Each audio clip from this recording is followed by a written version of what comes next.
Ladies and gentlemen, I would like to formally welcome you all to the 12th Emergency Tenkaichi Budokai. I'm your host, Multi, and today we have a very special tournament for you today. It's an emergency, man. We got a brand new DLC, and that means 3 brand new characters have entered Xenoverse 2's roster. We're going to have this nice little side tournament here, not a part of our typical tournament rotation, but it will give us all a chance to try out all the brand new DLC characters. And plenty of alternatives from the past DLCs, and of course the base game, freely pickable for any of you contestants as you like. Alrighty then, things are looking very nice today. We have a very nice lineup going on for y'all today. I see no reason not to get right into it, so why don't we just get started, and we'll start with the first match of this tournament. That will be Moreland versus Shaw, if we can get these two contestants into the room right now.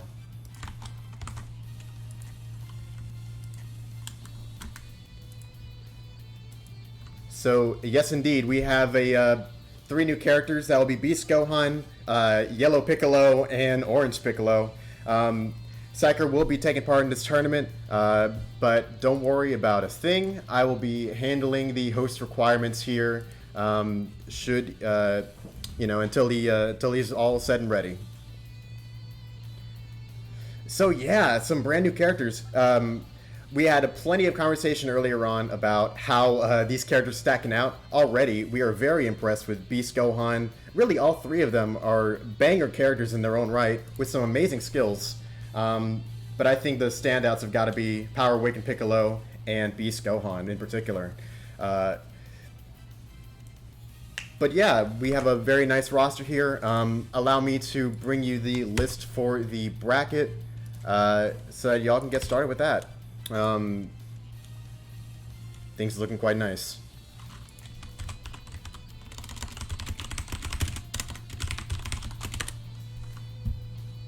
Alrighty, and it looks like our contestants are setting up for the tournament now.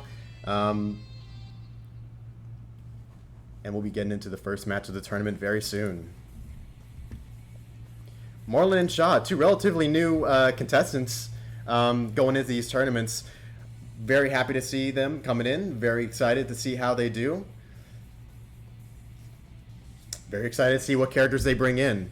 So, in terms of what's allowed, we of course have the brand new 3 DLC characters going into this. And as you can see here, we also have allowed the characters from the previous DLC, or at least the previous half of this DLC, that being the Gammas and DBS Gohan. We also have Adult Gohan, Future Gohan, the presets of Goku and Vegeta from the movie, 16, 21, Perfect Cell, Teen Gohan, Kid Gohan, Videl Pan, and the Great Saiyaman allowed for this tournament.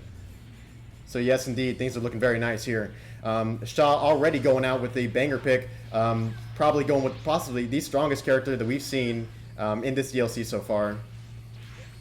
Beast Gohan, I'm sure you've all seen the videos online at this point. Ridiculous damage, ridiculous burst punishing potential with the grab properties on a few of his supers, not to mention the incredible damage and versatility, or not versatility, but usability of his own version of Special Beam Cannon. So we're possibly going to be seeing some of that. Possibly going to be seeing some play with his Super Armor Limit Burst. Oh, and as well Demon Ray.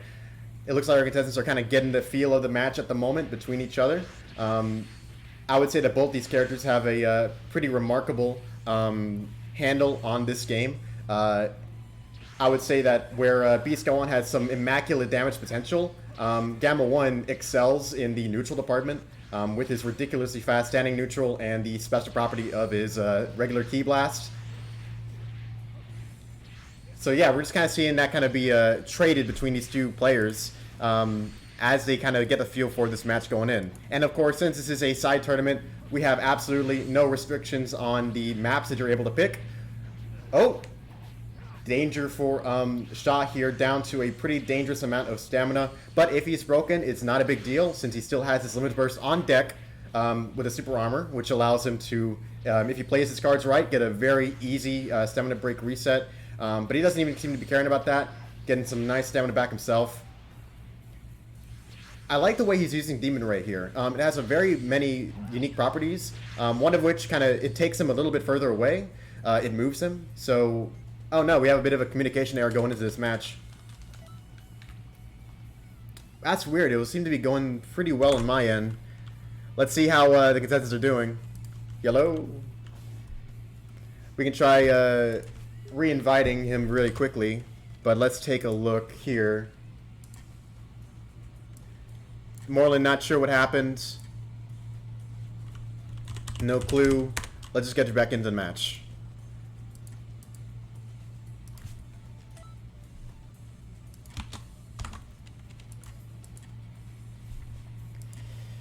A little strange, but of course nothing we aren't used to in this tournament setting. We'll just bring Moreland back into the room, and then we'll just have it going as a mulligan. Alright. No problems here. We're heading right on into it. Back to the first round of the 12th Emergency Tenkaichi Budokai.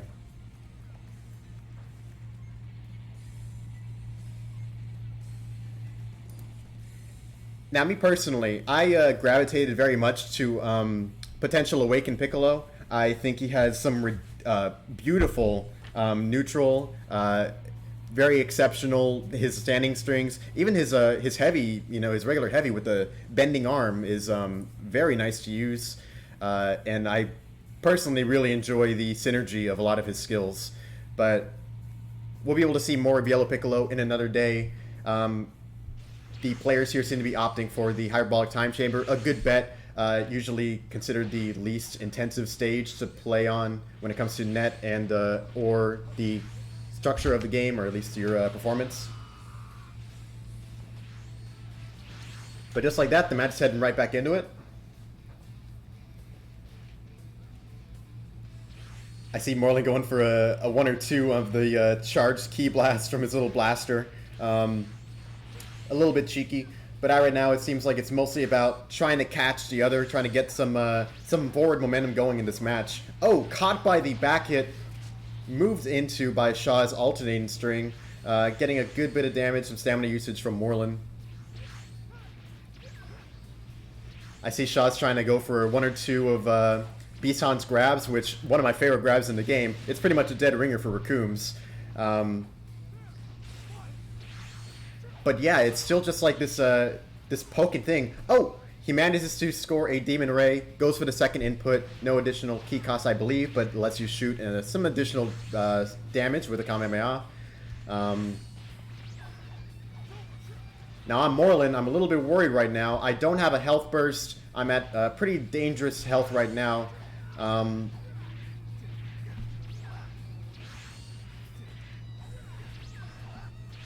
But he's actually doing pretty well for himself, forcing a lot of stamina out of Shaw.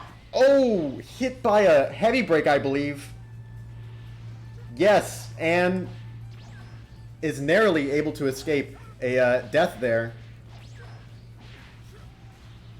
And with a Demon Ray, the first point of this set goes to the Beaston. That'll be Shaw with the first point of this set.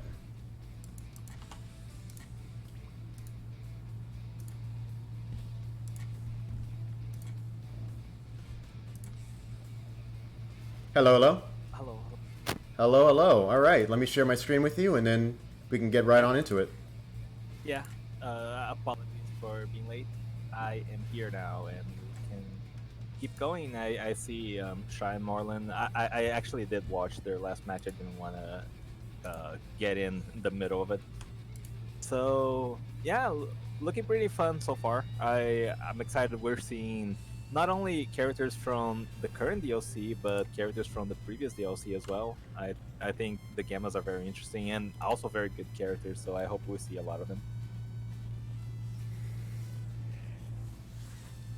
Am very interested by the character picks as well. Always very nice to see, yeah, that variety going in.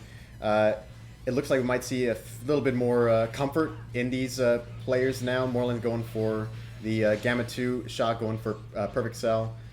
Definitely might have had more time to practice him compared to Beaston. We will soon see. Yeah, absolutely.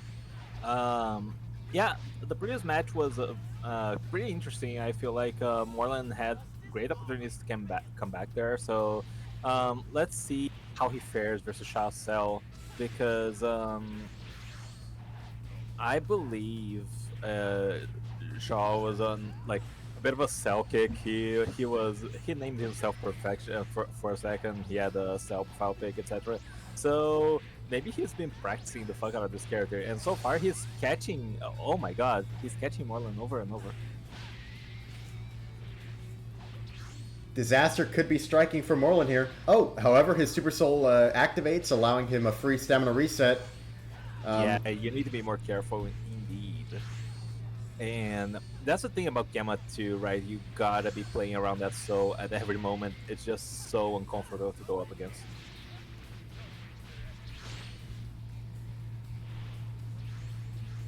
Now, I'm sure I probably want to find some opportunity to get some stamina back. I kind of like what he's doing here, kind of spacing out his movements so that he can get a little bit of stamina back at a time while still trying to be defensive. And it seems to be working pretty well for him.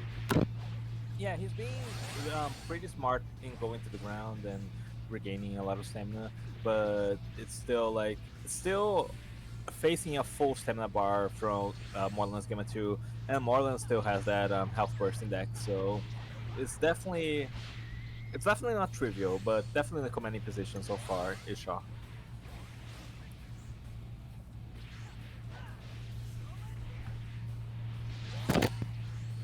A dangerous situation for Moreland here. Oh, and, ooh, didn't even get a chance to burst. I believe that was Death Slicer. Yeah, Death Slicer it is, and Shaw will take game 2. Unfortunate situation there for Marlon. And just like that, we are done with the first set of the 12th Emergency Tenkaichi Budokai. No worries to Moreland. He will have his chance in the loser's bracket. Yeah, absolutely. Just you're never down if you when you lose in round 1, so gotta keep that in mind. Up next, we can do myself versus Ladgros. I'm gonna get in game real quick. All right.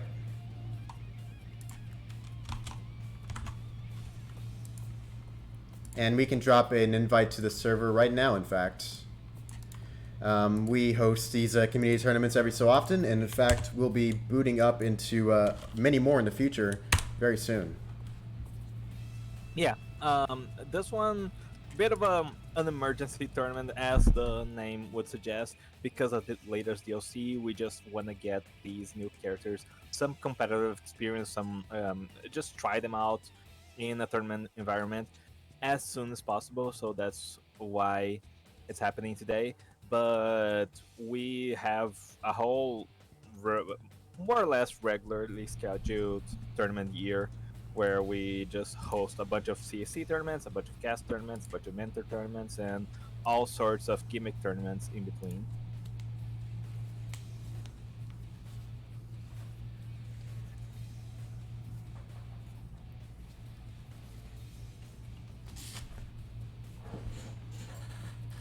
Very excited for this coming up match against two very good players.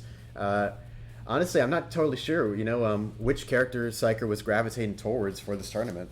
Or Ladgros, come to think of it. So, who knows? I have no idea what Lad is going to be bringing to the fray. But I'll tell you this much. I'm considering Piccolo, and potentially Piccolo. So, we'll see how that goes for me. I gotta mute myself now. I dwell it on them.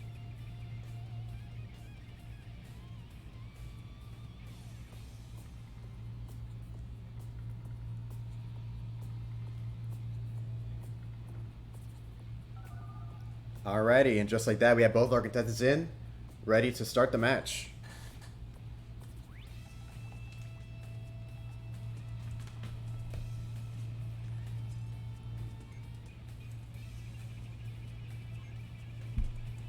I wouldn't be surprised if he went Beast on. Probably a safe bet to go for. But honestly, he does very well in neutral, so I wouldn't be surprised if we saw a... Well, points to my friend over there in chat. I wouldn't have been surprised to see him go for a Power Awaken Piccolo, though. Maybe we might see it later on the tourney. But yeah, here we go. Two brand new characters in this tournament. Orange Piccolo and Beaston. In terms of what they have in similar between them, I would say they have some pretty compelling anti-burst tools at their disposal and some decent damage at their side. Beaston, of course, more so. Now, obviously, one thing that would probably hold Orange Piccolo back at first glance would be his stamina pool. Only gets room for 3 Vanishes or so. It kind of leads you to having to play him in a certain way, a little bit less all willy-nilly compared to other people. But if you stay close to the ground... Oh, already a Limit Burst coming out from Ladgros. And a Grab Tech! Oh my goodness, from the forward input Special Beam Cannon from the Demonic Destruction, I believe. Oh, wow, okay. Kind of gutsy, but it seems to be working out very nicely here. Ladgros is trying to recover his stamina. Psyker still doing pretty alright himself. If Psyker can just replenish, get rid of Ladgros' stamina one more time, or even just, yeah, continue doing all that damage that Piccolo can do with that super, this match could be in the bag.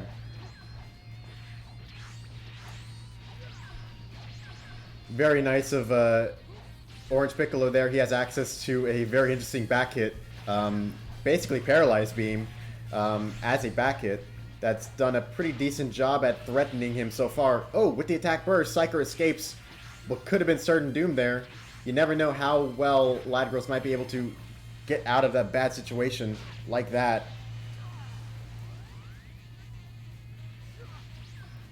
Oh no! He's been caught in the forward input. Special Beam Cannon, just like that. Inescapable. In a surprise turnaround. Ladgros takes the first point of the set. Absolutely. This character, that ultimate, not something you can sleep on at all. Oh my goodness.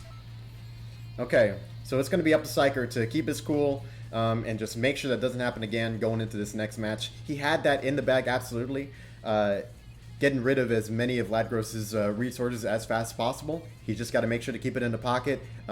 Stay aware of the key level that Beaston has. If he has 5 bars, just know that that's probably going to happen. Just got to be careful.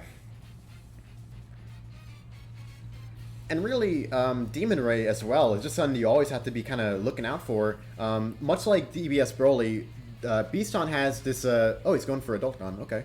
Beaston has this mechanic for his Demon Ray where he can use it as an evasive. And it's honestly a much better evasive than his actual Evil Whirlwind one. So we're probably going to see that come into play more often during this tournament. But for now, it's going to be Ladgros. Back to what could possibly be more of a comfort pick for him. The Adult Gohan. Psyker going for his very well-practiced Gamma 2. Psyker's making excellent use out of the back hit that Gamma 2 has access to. With the right timing, it can pretty much just be used as a very nice way to trip up your opponent in neutral. But it looks like Ladgros starting to catch wise to it. Both of these guys absolutely just whittling each other's stamina down. Oh, Psyker nailing that self break. Now the tables are absolutely turned on Ladgros. At least it seemed to be so until he dropped the combo.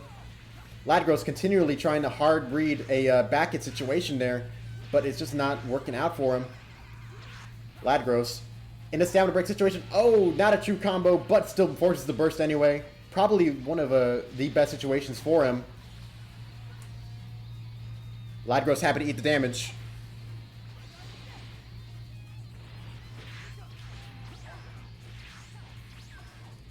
Got to be careful about that step vanishing neutral from Psyker. Some nice Gamma blasters coming out. You know, trying to nail in a little bit of damage. Ladgros eating up, getting his P-blocks in. Ladgros doing a good job staying out of range of that back hit. Also throwing in some double key stuns to try and get some advantage in this neutral. Ladgros, a little bit careful here. Oh, using the Gamma Impact. Inescapable damage there. Very nice chunk of damage. One more Gamma Impact. That could seal the deal. Psyker goes for his burst right this very moment. Oh, taking advantage of Ladgros' going in yet again. Okay, if I'm Psyker, I'm just wanting to calm down. Ladgros is absolutely one-shot. And looks like Psyker's doing the right thing, kind of just trying to be a little bit less offensive right now. Ladgros is absolutely able to turn the table, but Psyker keeps it in the pocket, nails him with one more Gamma Blaster. The set is evened up. No doubt a scary matchup for Psyker when it comes to just player versus player. Ladgros very mechanically inclined, very nice with the sticks, but it's just going to be about, you know, changing your mindset as the match goes on, making sure you adapt properly to what your opponent's doing, and that's the key to victory. So here we are into this game 3, Ladgros versus Psyker. Already this banger of a set, and I'm here to see how it ends. We might see the return to Beaston for Ladgros. We might see a stay on Gamma 2 from Psyker. Yeah. Both players putting their respective best foots forward, and we're about to see it. Two characters after my own heart, Gamma 2 and Beaston. Let's see it happen. Now, needless to say, Ladgros, Beaston, has access to a very reliable stamina reset, thanks to his Limit Burst. But Psyker gets access to a stamina reset just by virtue of his Super Soul on its own. They have pretty comparable health, all things considered, and very remarkable damage output. But against a player, or against a character with as remarkable a neutral as Gamma 2, we're probably seeing a little bit of struggle from Ladgros here. But he has that magic 5 bars of ki, now 6, almost 7. Oh, we're seeing the same situation as we saw previously. Oh, he does not land the forward input special beam cannon, allowing Psyker to thankfully react on time and also get a full replenishment of his stamina, thanks to in part to him using that evasive, I mean not evasive, but his ultimate. Yet another positive side effect of his ouch Super Soul. But yeah, another thing about Beast Gohan, that insanely powerful counter skill, possibly on par, rivaling Super God Shock Flash, not by its versatility or by its you know, ability to hit, but by its sheer amount of damage output. Seriously, just like that, 2 ults and he's 2 of those counters, and Psyker is already just depleted all of his stamina, or all of his health advantage. Yeah, Psyker sees it coming. Unfortunately, not able to do very much off of a grab. But he wisely, he's trying to catch Ladgros now. He's trying to whittle down some of his, trying to whittle down some of that stamina. All that ki, especially. Oh! We gotta block those. Tiptoeing his way around certain death, Psyker moves on. Oh my god. GG Ladgros. I want Piccolo so bad, but Beast Gohan's so strong. I was on the edge of my seat that entire set. My goodness. Oh man. That ultimate is so stupid sometimes. GG lad. I hope you make a deep run in losers bracket. You definitely deserve one. Up next, I believe. I have to assume Baki isn't here yet. So I know. Let's do Jack and Shaw. All right. Get their match out of the way. I'm gonna double check Baki's status.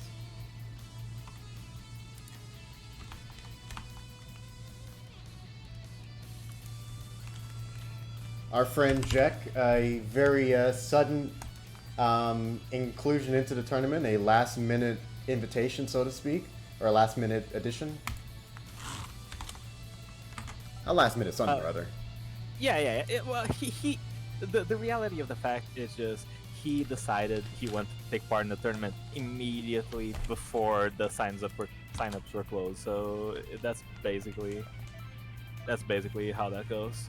But he's a quality player, and I've no doubt that he messed around at least a bit with the newest characters. So I bet he's gonna put on a clinic here. We're gonna see some crazy shit either with Beast Gohan or Potential Awakened Piccolo, or maybe we'll just see a few of the classics, just the other characters allowed in this tournament. And yeah, let's see what kind of face Jack will be showing us today. We already saw a bit of Shaw. He played Perfect Cell. He played was he him that was playing Beast Gohan? Yeah, Um, versus Gamma One from One. Yeah. right. So yeah, Beast Gohan, Perfect Cell. Maybe we'll see something else interesting up his sleeve. But yeah, looking forward to this one. The stopwatch has started. Let's see if he gets here within, what do you want to say, 2 minutes, 3 minutes? Yeah, yeah, that seems fair. 2 minutes. All right. So your favorites coming out of this DLC so far, that would definitely be the Piccolos? Honestly, I wanted to play Orange Piccolo the most because, like, I like the design of the form so much. I liked it in the movie. I like everything regarding that. But Potential Awakened Piccolo has actually caught my fancy the most. I planned on picking him, but I really didn't want to risk losing to Lad using that ultimate again. The nice thing about Gamma 2 is that you can just tell when he's doing the ultimate right away because of the Super Soul activation. And it's also dissuading them from using it in neutrals, especially if you're like low stamina, etc. And Jack is here, so that's cool. But yeah, I think Gamma 2 is a great sleeper pick to counter Beast Gohan specifically. Actually, he got here just over a minute. Good for him. Yeah. Congratulations, Jack. I always knew you had it in you.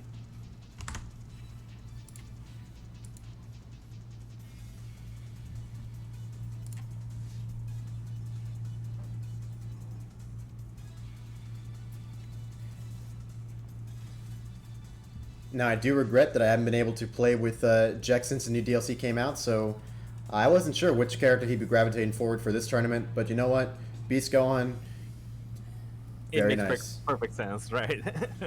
I feel like that's the kind of character he'd also go for.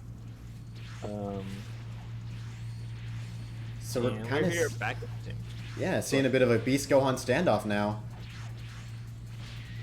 This character I played yesterday against Efcha, who is unfortunately not taking part in this tournament. This character is crazy, honestly. The more you put on towards learning him, yeah, like that, just doing the key blast into the manual activator. Oh, Yeah, man. it's so devastating.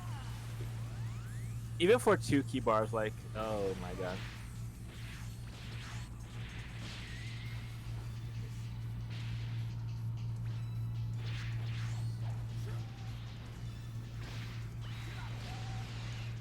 And there it is.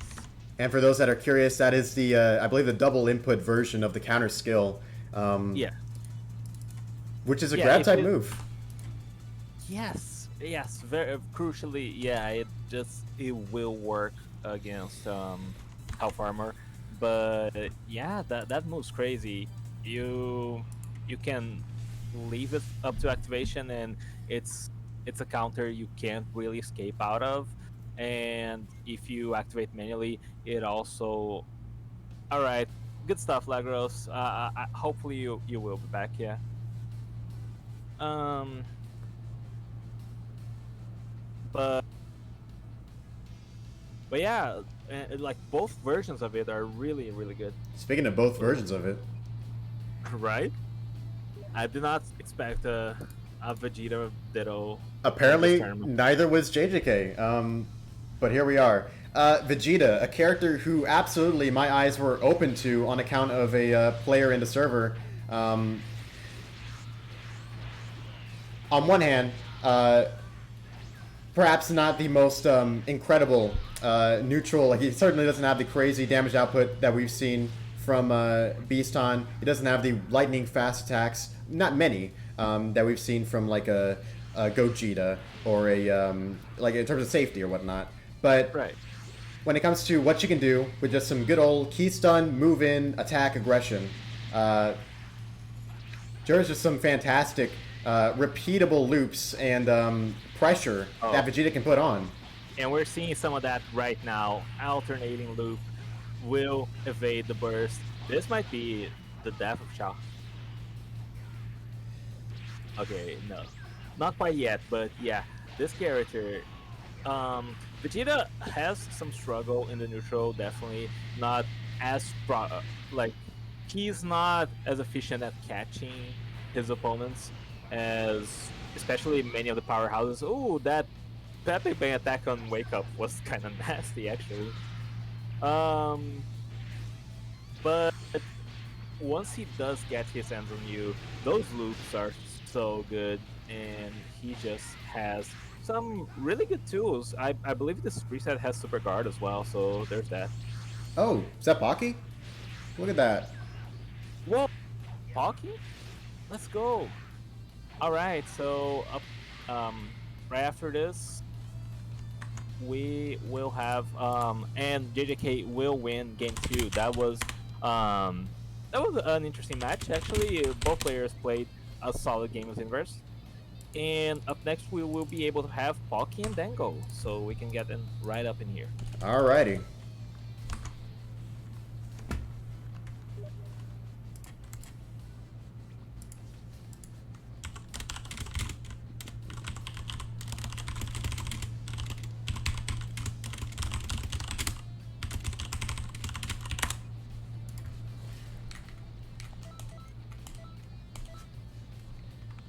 Let's see, that would be Dango and Baki. Yes, correct. Dango hopefully haven't gotten enough sleep for this tournament and isn't just falling asleep in VC every 5 minutes. Just never know with that guy.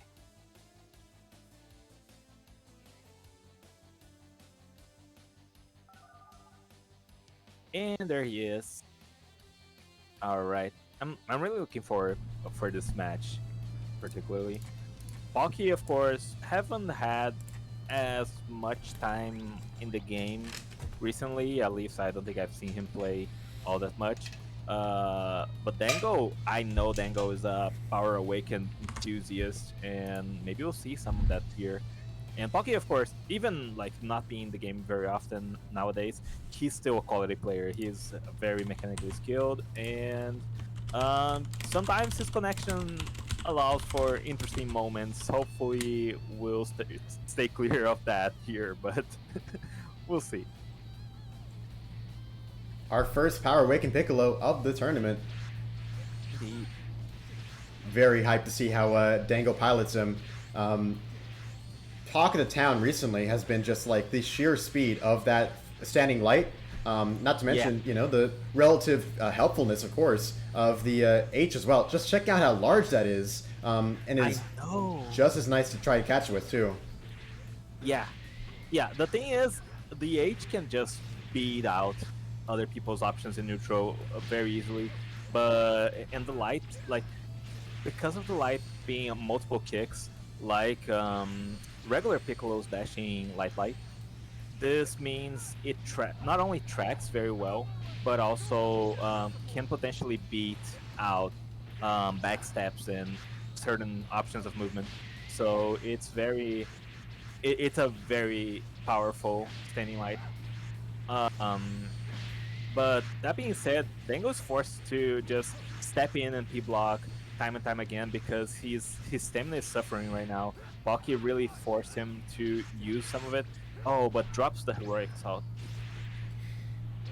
Yeah, unfortunately, not all that many recovery options on this version of Piccolo, but he looks like he might still be able to make the most out of the situation. Just kind of depends on whether or not he gets to make use out of that full key bar he's got.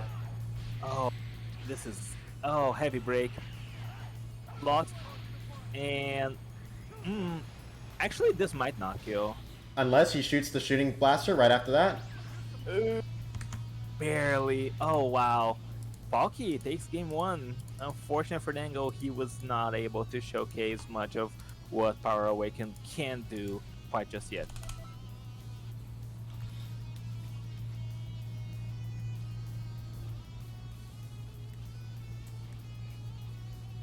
Um, what do you mean? Who's been shining, Kayoro? The characters? I would say Beast Hound probably. Gamma 2 shined a bit, not from this DLC, but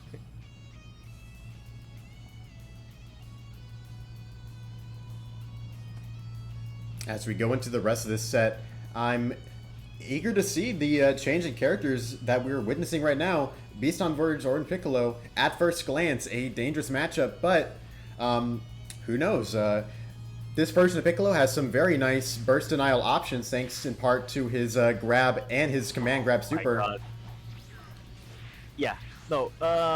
One thing that is definitely in Orange Piccolo's favor in this matchup is the fact that you can just heavy break, punish the. Oh my God, that damage.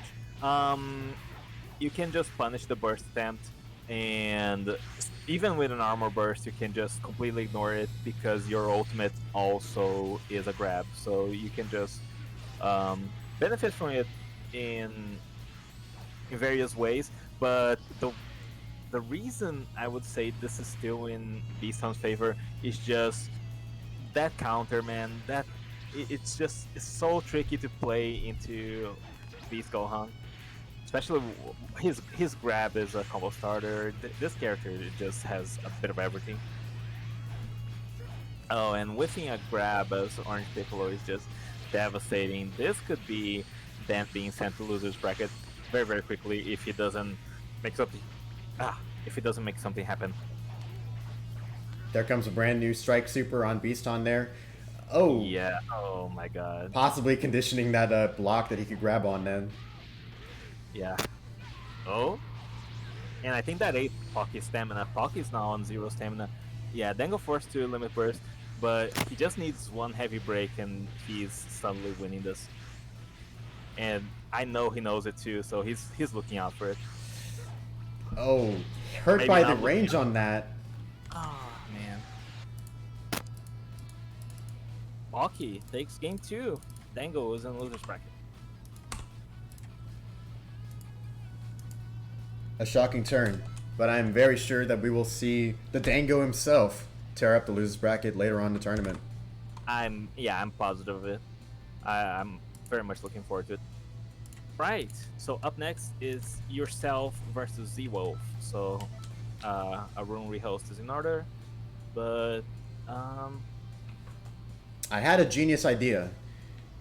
No need to go into the multi-lobby if I'm just going to use these robots here, so now we shouldn't have to worry about getting kicked out of the lobby anymore. Oh. Yeah, I never thought to do that. Yeah. Yeah, good point actually. Good stuff. Alright, then it's myself versus Z-Wolf. Let's get us in here.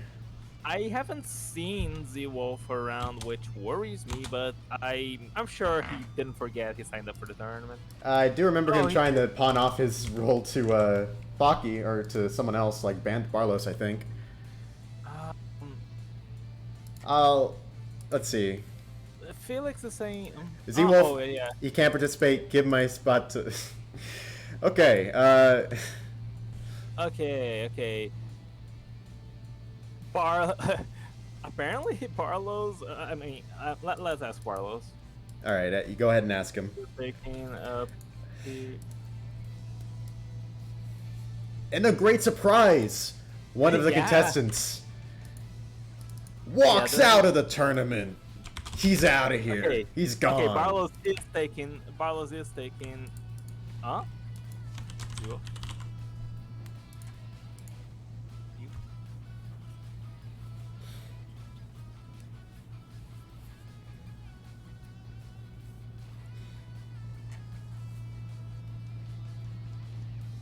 Okay, Z-Wolf really can't play. Barlos will be playing in his stead, and so yeah, I'll change his name in the bracket, get Barlos in here, and let's make this happen.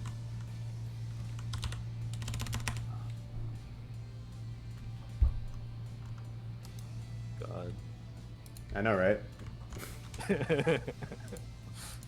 I I wasn't here for this. I have no idea what is.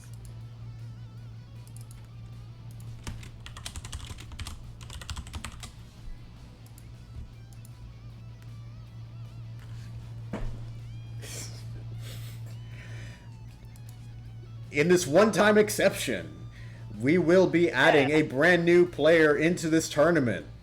This Yeah. Hopefully a one-time exception. This is a little bit of an unprecedented situation. I'm not sure why Z-Wolf isn't able to play, but it's true that he hadn't gotten a turn yet. So substituting him for someone else who is available and can readily join is another simple course of action. Keep So hoping, here my we friend. have, yeah, Barlow's Buff Beach Trooper. That's him. And hopefully we can get this right underway.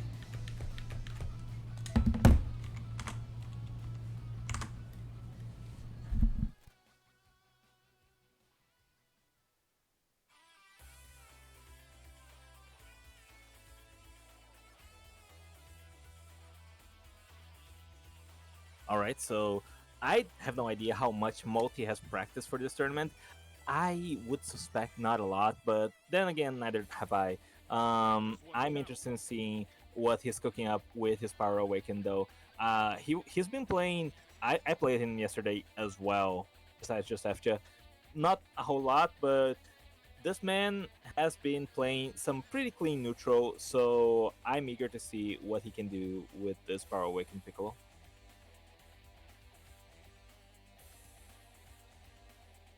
Oh, Piccolo versus Gohan. This should be an interesting matchup. Fight so you can fight no more.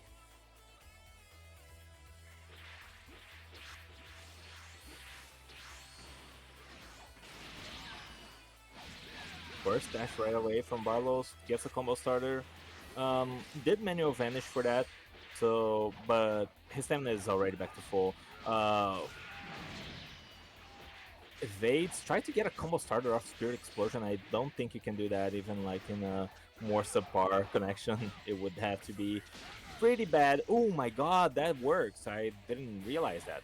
So yeah, light heavy, special beam cannon, and suddenly Multi is starting to mount a health lead here. Oh, unless he eats a yummy Kamehameha to the face. Oh my god, so tasty, delicious.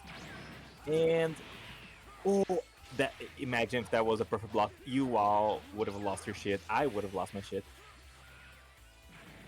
But the reality of the matter is, Multi is still in a very good position here. Gets perfect block, but not punished. And he's just trying to catch Barlos with those noodle arms. And Barlos knows he has to respect the range. Unless he drops his block and gets caught anyway. This is not looking great for Barlos. But still, at the end of the day, the health situation between these two players is pretty even. So it's just a matter of keeping up the pressure for Multi to not allow Barlos to recover that much stamina. And seems like he almost managed to do so, but dropped his own combo, unfortunately. Gets perfect blocked. Uh-oh, Key Blast Cannon. He's a whole new him. He's him, dude. And oh my god, the Kamehameha didn't turn around correctly. He was trying to bait out another Spirit Explosion, and you know it. Oh, but that's gonna get punished. Honestly, that's dangerous. It means you can get stamina broken if you go for that a little bit too zestily. Eagle Flight Strike, Multi now has no stamina to work with, but neither has Barlow's, and he gets a self break off. Multi is just letting that happen. Oh, beautiful punish. He just knew when Barlow, he could see the little wheel filling up for the limit burst and punishes it perfectly. Multi takes game one.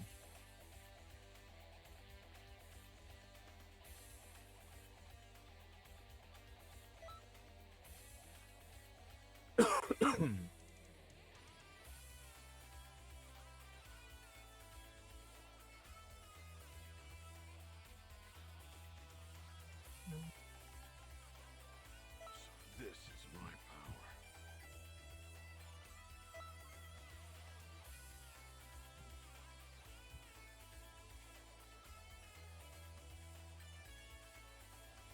All right. Just a clean rematch between Power Awakened Piccolo and Phase Adult Gohan. I definitely I'm not sure about Barlos sticking with this Gohan pick. I don't hate it. I don't know if he owns the DLC. Honestly, that might be part of it. These characters are available for the people who don't own the DLC. Well, that's the biggest purpose they serve. Um, but this is I guess he didn't do too badly previous match, but you would be considering maybe a stronger character. Oh, but the burst rush will activate, will force multi to evasive, and it's so rough to use that evasive as Heroic and Piccolo because even though it's a solid, um, it has solid iframes. It has a punish window, much like the super, and the fact that it is a 3-bar evasive means you can just burn through stamina very, very quickly if you're not careful.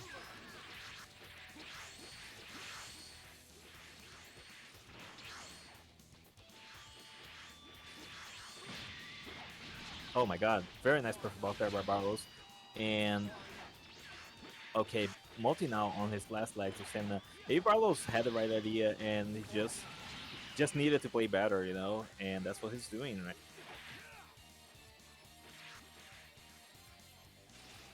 Multi trying to regain some stamina using that burst will force Barlos to use into his last 2 bars of stamina, and now all he needs to do is catch Barlos just one more time. Oh my god, he could have stamina broken there. He could have heavy broken there. Oh, beautiful yet again. And another one, the seal the deal. Multi takes this set 2-0.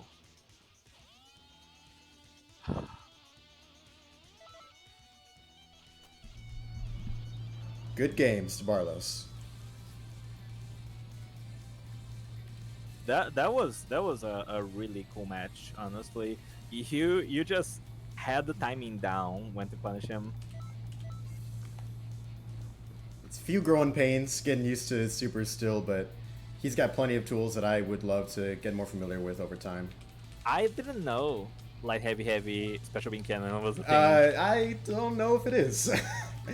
I think it is, but you do gotta be a little more careful about that.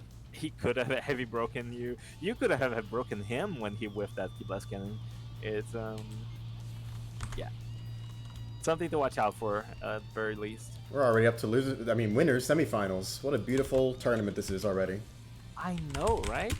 Up next is myself and Jack, so let's get them right in here. I am loading content as we speak, so it shouldn't be too long.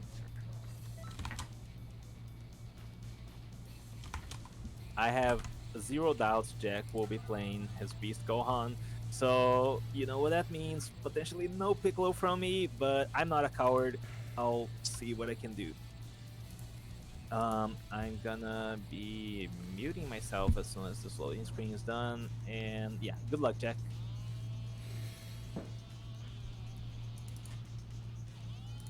Bear with me as I update the scoreboard. The matchup between the Piccolos and the Beast Gohan. Pretty interesting subject matter. But yeah, I mentioned in the past that Orange Piccolo has the potential to do some very nice burst denial with his command grab and with his regular grab. And even some burst punishing.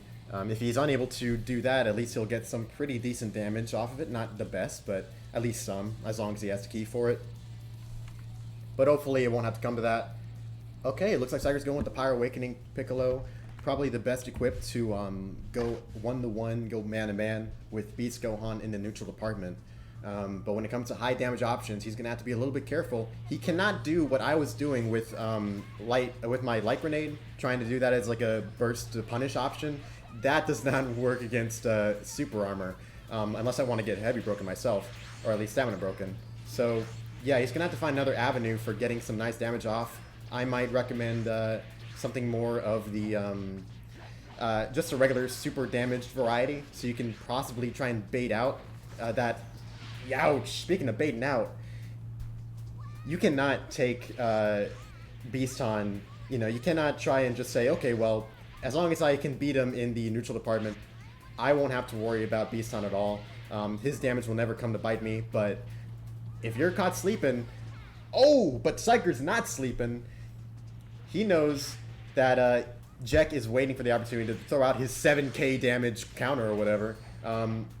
He's getting a little bit more wise to it, answering with some P blocks, whittling down Jack's stamina.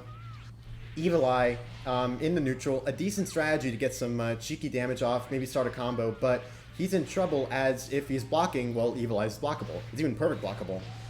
Youch! JJK goes for the double input counter.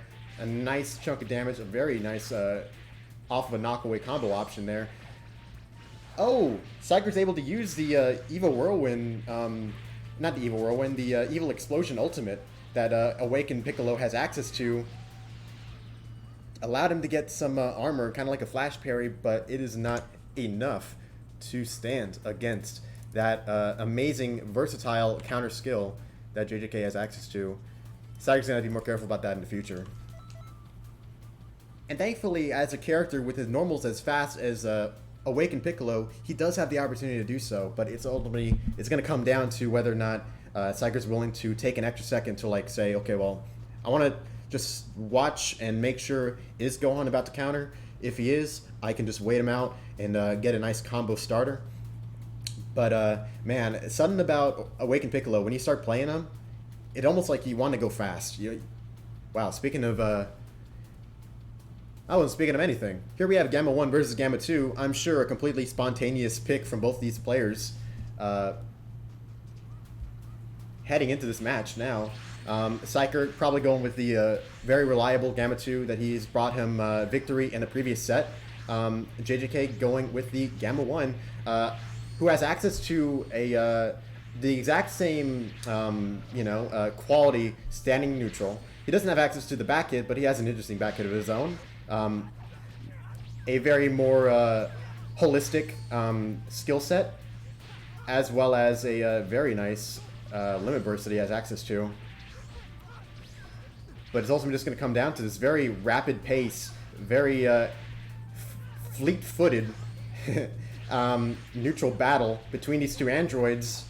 But it looks like Psyker's the one in danger now.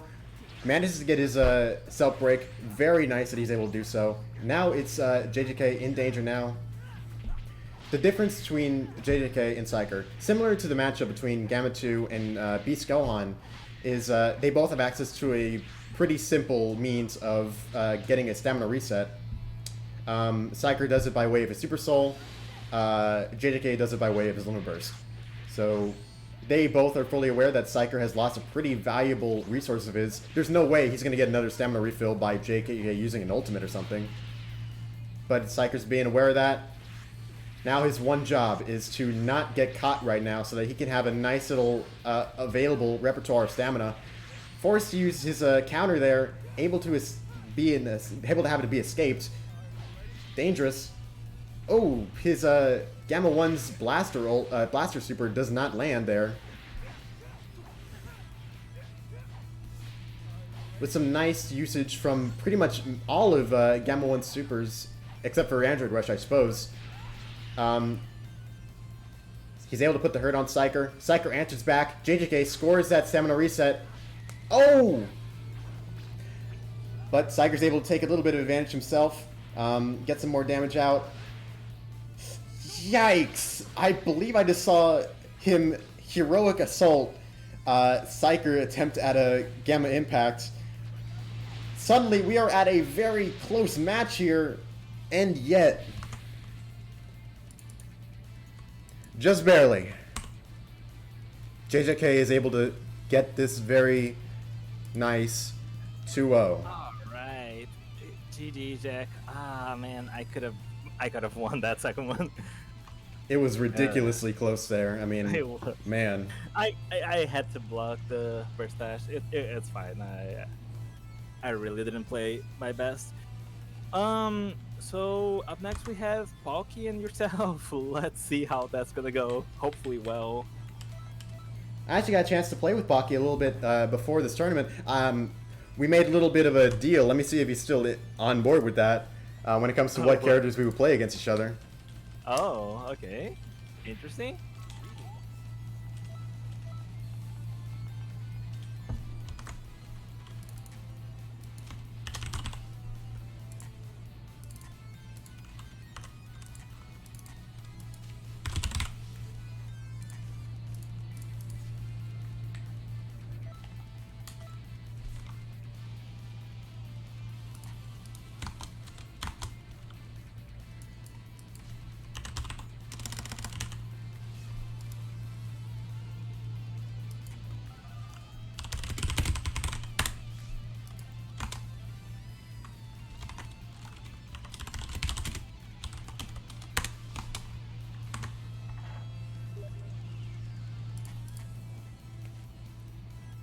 All right. Well, both contestants are in here.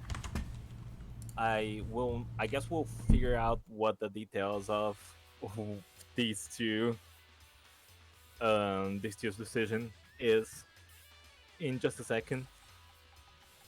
But oh my god, are they gonna do it?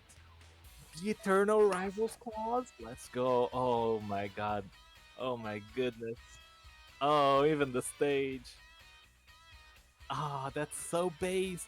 Okay, so for those of you who didn't read the rules, which I assume is all of you, um, Goku and Vegeta, they both were in the movie.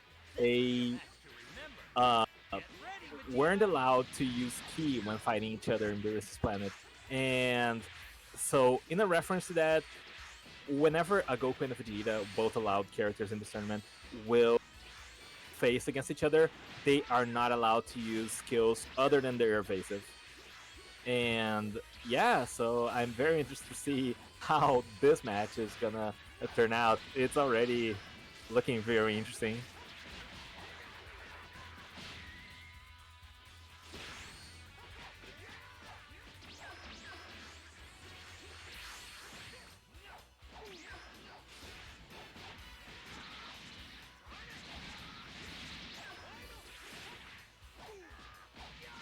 Honestly, I I feel like with no skills involved. Oh, is that a meteor crash, multi? I think he meant to give us Genzo. We'll hear about him about that from him in a few. But um, very interesting so far. I think with no skills on board, um, Vegeta might have some advantages over Goku, honestly, because yeah, oh, he is going for skills. Ah, he realized. He realized. He knows what he's done. He knows.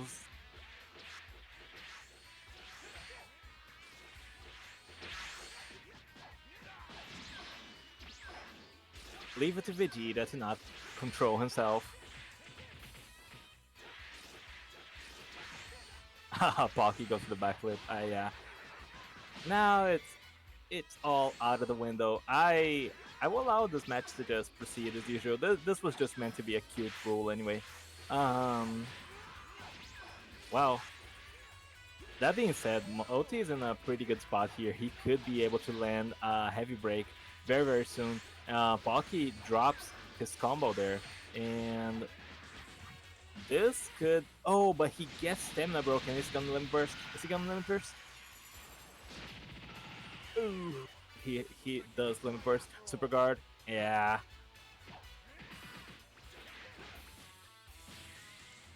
Oh my god.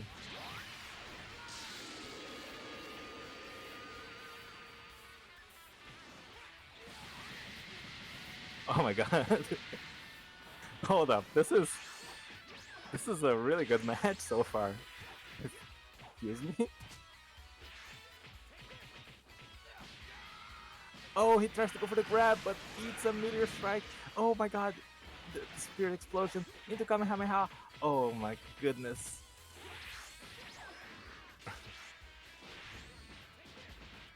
Oh, it's over. Unless it's over. Yeah. Pocky takes game 1. I'm a prince, you know. The deal's off. I'm back to playing normal, guys. Yeah. Oh, care to explain that first meteor crash? You forgot all about the the claws, didn't you? I totally forgot. I forgot about the little special rule thing. Oh no. All as well. It's just meant to be cute and fun anyway. All right, you guys. That was actually a very entertaining match. I'm glad the connection seems to be smiling upon you too. So yeah, looking forward to the next match, but we will count that as Pocky's dub. Good idea. He did win fair and square in the end of the day.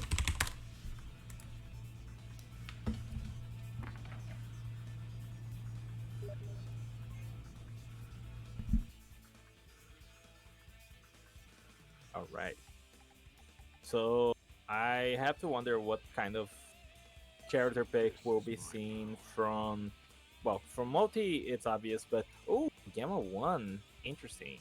Okay, so let's see how Palki versus Multi I've been with itching to fight you Power at least Awakened once. Piccolo will I show go. no mercy, no matter my opponent. These characters have a pretty similar neutral, I would say. They both are pretty schmoove-tastic. This is, of course, not the first Power Awakened Piccolo Palki is facing in this tournament. He just beat Dango, who was using this character as well. So let's see how he performs here versus Multi. And seems like he's gonna be repeating a lot of what he did in the match versus Dango. Jesus Christ, that's so much damage.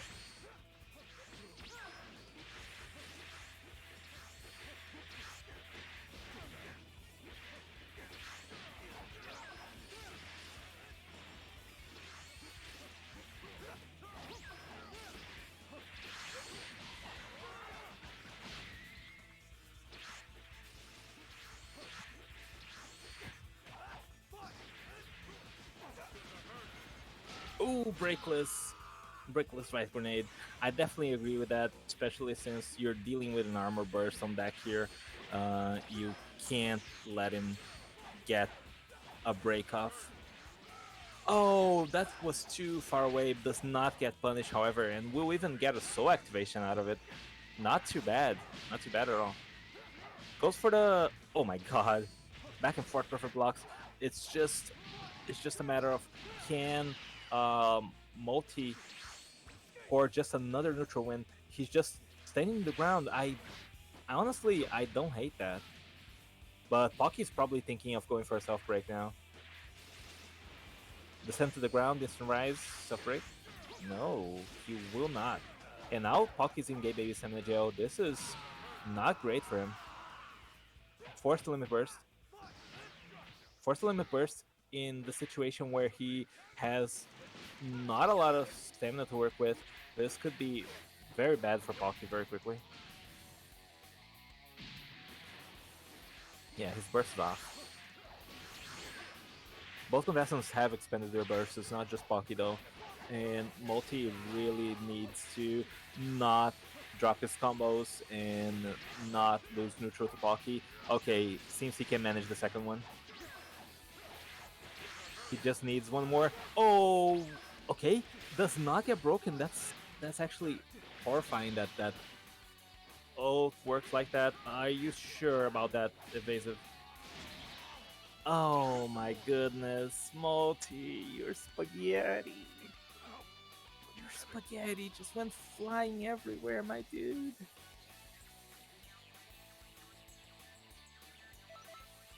Let's go, Legros. Glad to hear. Oh my god. Multi.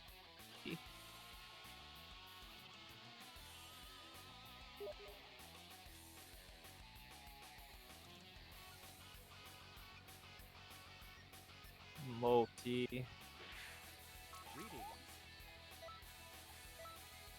He's still not back, ladies and gentlemen. He's just He's just shook. Oh, He's sorry. like, I was. Let's go. I had a whole soliloquy going, man. I had a whole Did you? speech, kinda. I mean, it Go was. on.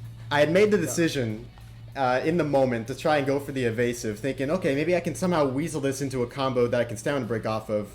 I might have enough time for it, but then I was like, wait a minute. Halfway as I was doing the evasive, I was like, wait, there's no way of doing that. So. Yeah, no, Oh wait, I accidentally made the same lobby. Whoops. you are more or less correct that Evil Flight Strike is a combo starter. Piccolo's version, Yellow Piccolo's version, feels a little finicky on that. I'm not sure if it's by design or not, or if something got lost in the process of making it invasive, or maybe it's just I'm just wrong. But more importantly, he got back to 2 bars of stamina while in your evasive. So yeah, that was maybe not the play, unfortunate. But yeah, there's still losers bracket, and if everything goes well, maybe we'll play each other. So that there's always that. Jack versus Pocky then? Jefferson Pocky, yes. Oh boy. Yeah, this is.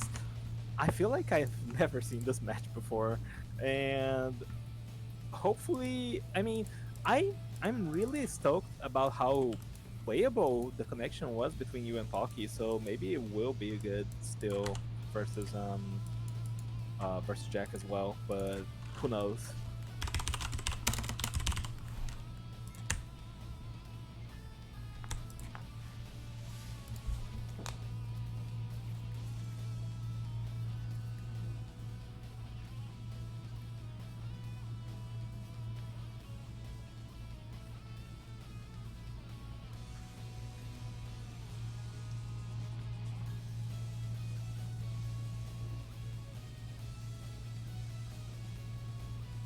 All right, we're about to be shown how it's done.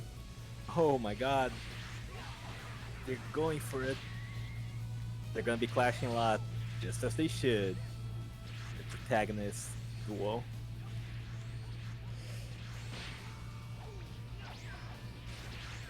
So this is kind of something that I'm interested in looking at, because I'm not the most familiar with a different side of Vegeta's neutral that JJK I expect will probably be showing off here.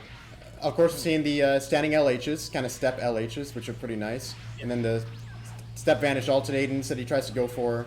Yeah. Not always the most reliable thing in my experience, but in certain situations, it'll probably be the best thing to go for. Yeah, Vegeta has a decent standing and dashing neutral, like in terms of absolute safety. Like he has a fast step cancel in LH. He has a relatively fast step cancel in dashing light heavy. Of course, which comes from his alternating. So um, he definitely has some tools that make him. I was talking about this when you were facing Pocky in this kind of setup. That I feel like Vegeta might actually have some advantages over Goku in like using no skills whatsoever. Like he has a very accessible high damage loop. He has ways to force stamina even regardless of the of having supers. Oh my god, this is over. Pocky tried to go for the cheeky break, does not. I bet he did regret that one. Oh my god.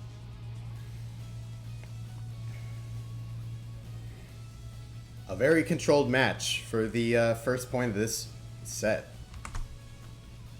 Yeah. which are winners absolutely. finals. So best of 5, right? Yeah. That's the 5. Yeah. They have rounds. They have rounds to give away. This is definitely going the distance. I mean, at least I hope so.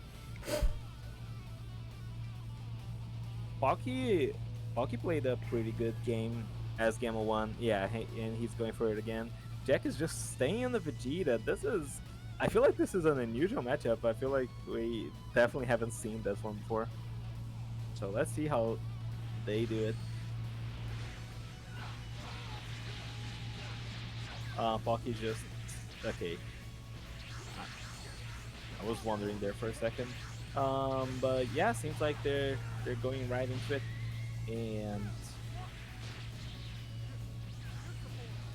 and of course the Gamma 2 comes. Oh my god, the explosive wave clipping him as he descends from the kick. That's actually kind of cool. So at first glance, this matchup seems overwhelmingly in Gamma 1's favor, just by virtue of the sheer power of his standing neutral, as we've seen already. Yes. But here we have Jack keeping afloat, doing pretty well in most cases, just like taking note of when he should be going in.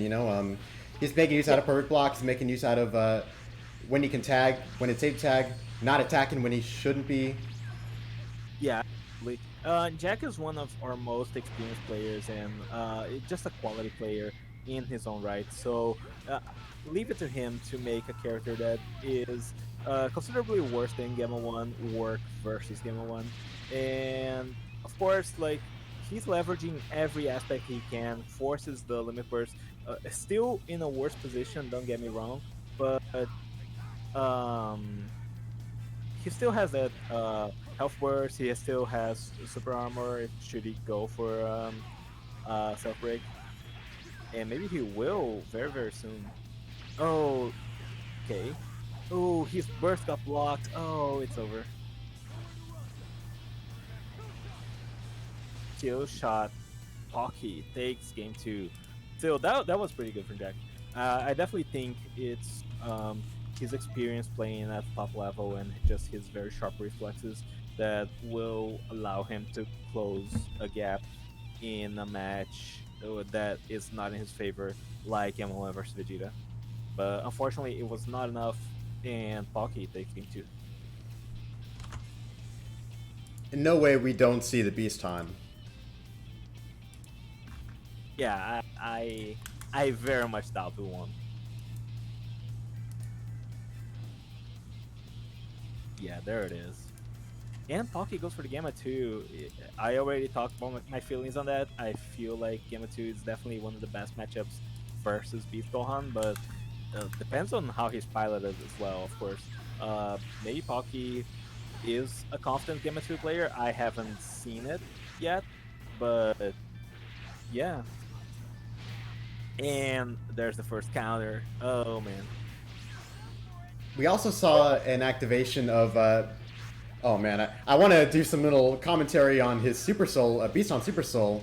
Yeah. Cranking up his damage output even ridiculously further beyond, but I might not have time to do so before this match goes one of two different ways.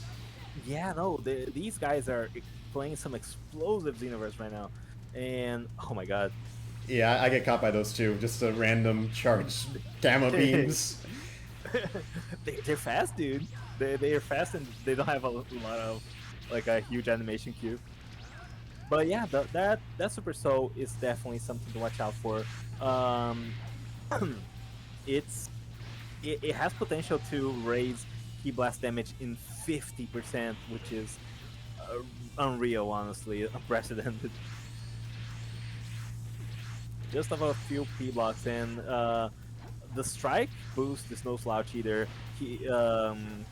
We're already at 20% Ki Blast, and oh my god, prevented the burst, and now Pocky has no room to burst. And Jack, oh my god, Jack's playing with house money now. Will get grabbed, but this is Pocky on the outside looking in right now, trying to make something happen. Wow, that looked a little suspicious, but I mean, at least he gets the time to burst now. All he has to do is just not get tagged. Oh. Or he needs Jack to drop his combo. That works too. Oh, he countered the evasive. That's crazy. Oh, Jack is not, like, he doesn't know if the combo is gonna drop or not, and he gets schmixed by it.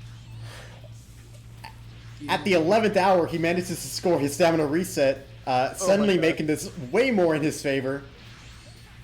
Oh my god, this is so scary, and Jack will lose the second match. Oh my god. He was doing so well with his Demon Ray into his double input counters. It was easily going to be enough to possibly clear out the match, but he just could not find that last little opening there to clean it out with a combo. And Oh my god. And it was so scary too because like in that situation, if he managed to score a counter, you, you you're in, that's going to be the game. But he couldn't like trust that he wouldn't get key stunned out of it. He wouldn't get um just waited out. So Baki was just playing so well with the pressure he was causing on Jack, and now Jack is his back is against the wall right now, and he has to make something happen.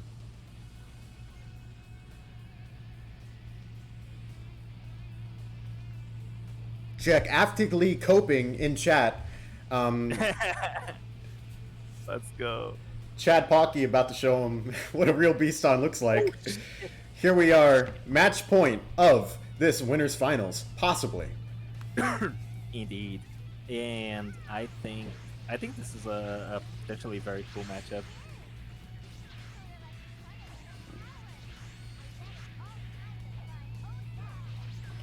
Our first break already. Oh my god. Does he know the God. H loop? Charged. Oh. Kinda, no. yeah. Oh my god. This Using is the double devastating. input counter to lock the burst if he so chooses. Yeah, I'm not sure like why Jack didn't burst there, but maybe he was just respecting. Oh, communication error has occurred. Do we want him in? Let's see if any problems on his end. Yeah. His entire game. Let's see.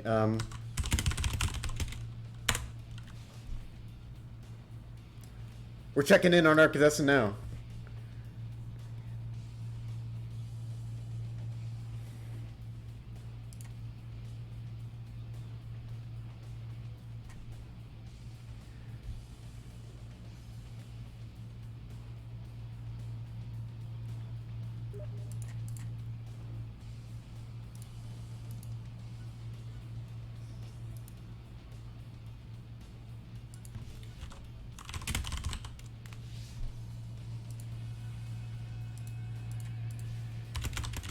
It looks like Pocky does not want a rematch. Right. All right. Yeah, Jack disconnected anyway. All right. So, a little bit anticlimactic, but Jack will be sent to losers. Pocky advances into grand finals. And all right, so this concludes winners bracket.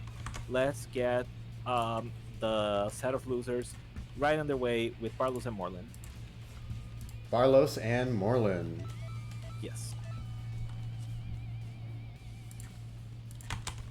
Invites are sent.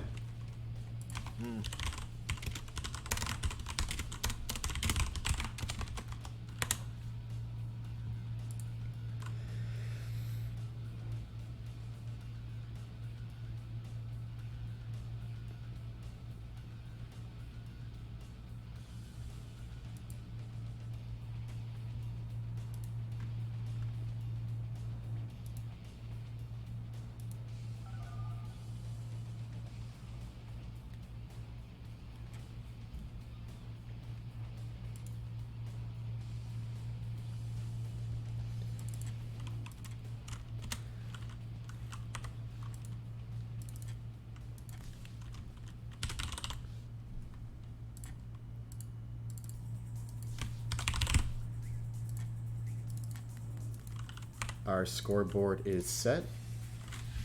And now we just wait for Moreland to hop in so we can get started with the match. Yeah, I saw him getting on the universe just a little bit ago, so he should be here.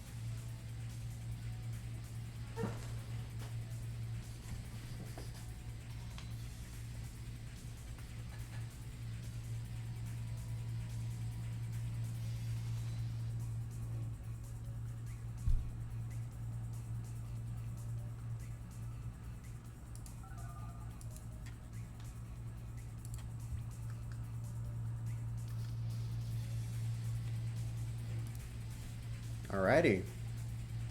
Moving on. At the halfway point of this tournament, we'll be out hopefully soon enough for a lot of our North American viewers to get to enjoy the rest of Mother's Day. Yeah. But for now, the first round of losers bracket begins. Indeed. I'm looking forward to this one.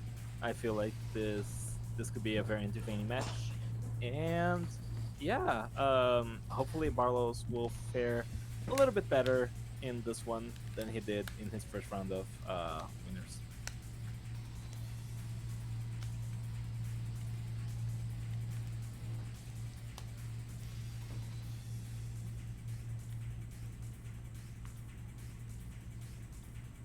Adult Gohan versus Gamma 1. This is canon. Sorta.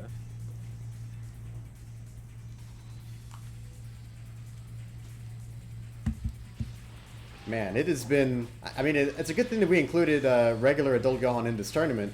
I have not seen hide nor hair of him ever since Beast On. Very true. I mean, he's still a very solid character, and yeah, I'm glad to get to see a little bit more of him here. So Moreland's had the winners bracket to kind of check out a lot of many other Gamma 1 players. So we're going to be seeing to see if he picks up on a few of the standing neutral tricks and back at shenanigans that this character can get up to in order to take some advantage in the round. Yeah.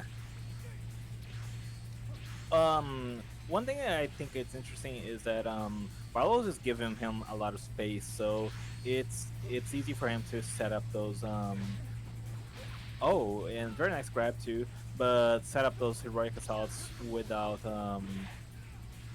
getting punished for the close quarters, because just yeah, Barlow's was just biding his time and drops his teleport combo, gets hit squarely with heroic strike, or I believe that's the name, shooting strike. He's not delaying his teleports. He's just not. Oh my God, Barlow's.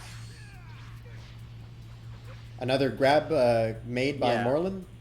Yeah, it looks janky like that, but it did work correctly, at least on someone's screen. And yeah, another grab. These are kind of like two characters with a pretty similar set of resources. Of course, Yeah. with Adult Gohan has access to the Health Limit Burst, Gamma 1, Super Armor. But yeah, just kind of like if they want to go at them each other, it's really like a 1-to-1 when it comes to who has, you know, a kind of advantage in the vanishing, evasiving situation. They both have 2-bar evasives for one. Yeah, exactly. They both have counters, even though like arguably Heroic Assault is just much better than Burst Rush. It's still like Burst Rush can come up, especially in situations where it's guaranteed. I'm hoping to see more use out of some of the unique attributes from both of these characters. Of course, we already mentioned before Gamma 1's exceptional standing neutral and his unique Key Blast, which can allow for some safer, you know, approaches, as well as the elbow that, you know, Adult Gohan has himself, his dashing light, which, while not as good as maybe some other characters, still puts him at a league above when it comes to a dashing neutral. Yeah, it definitely helps his dashing neutral an unbelievable amount. And one thing I find interesting is that Barlow's got potential unleash spot free, of course, not an easy transformation punish, but that is what made Moreland shift into a more aggressive style, and it didn't work out in his favor. Barlow's is managing his aggression very, very well, and all right, so it's just Moreland struggling to catch Barlow's and make much of something happen here. Still, you can't underestimate the damage potential that Gamma 1 has. So, still gotta watch out for that. If you get caught, it will hurt. I don't believe we've seen Limit Burst popped yet for either of these guys. Yeah, I don't believe so either. So there's definitely still a chunk of this match that remains to be had as we gain closer to the 1 minute remaining mark. Yeah, Very true. This could be a timeout situation. Oh, he did trigger the counter for Heroic Assault, but did not track correctly. And oh man, this is Barlow's is just trying to get a perfect block. He just is stepping towards and hitting the block button. Oh.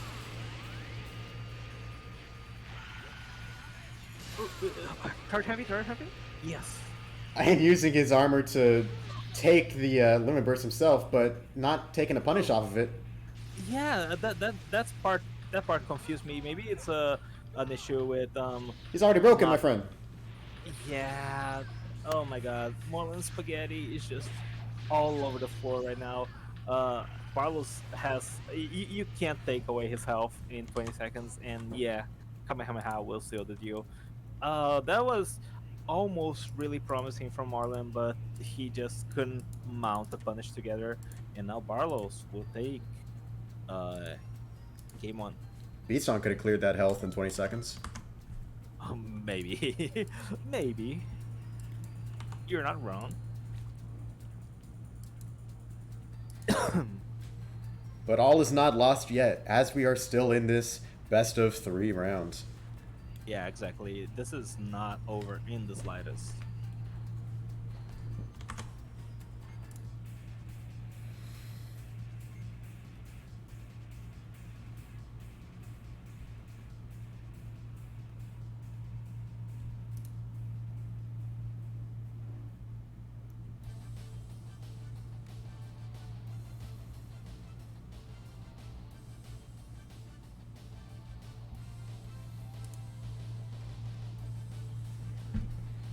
Switching colors.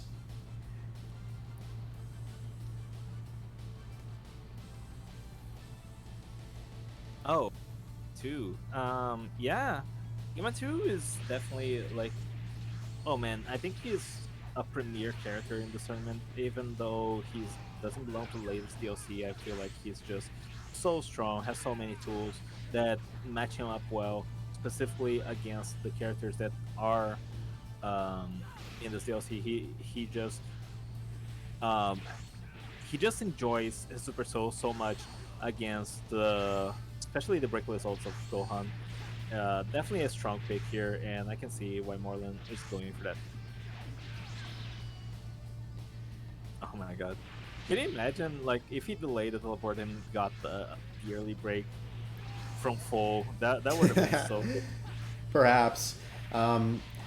Between these two characters, now they're both rocking the health burst. Of course, yeah. Moreland still has access to a sub-break option thanks to his Super Soul. Yeah. Very much my preferred out of the 2 Gammas. And I would say, I'm not sure if this is true for everyone, but for many, you either vibe more with Gamma 1 or you vibe more with Gamma 2.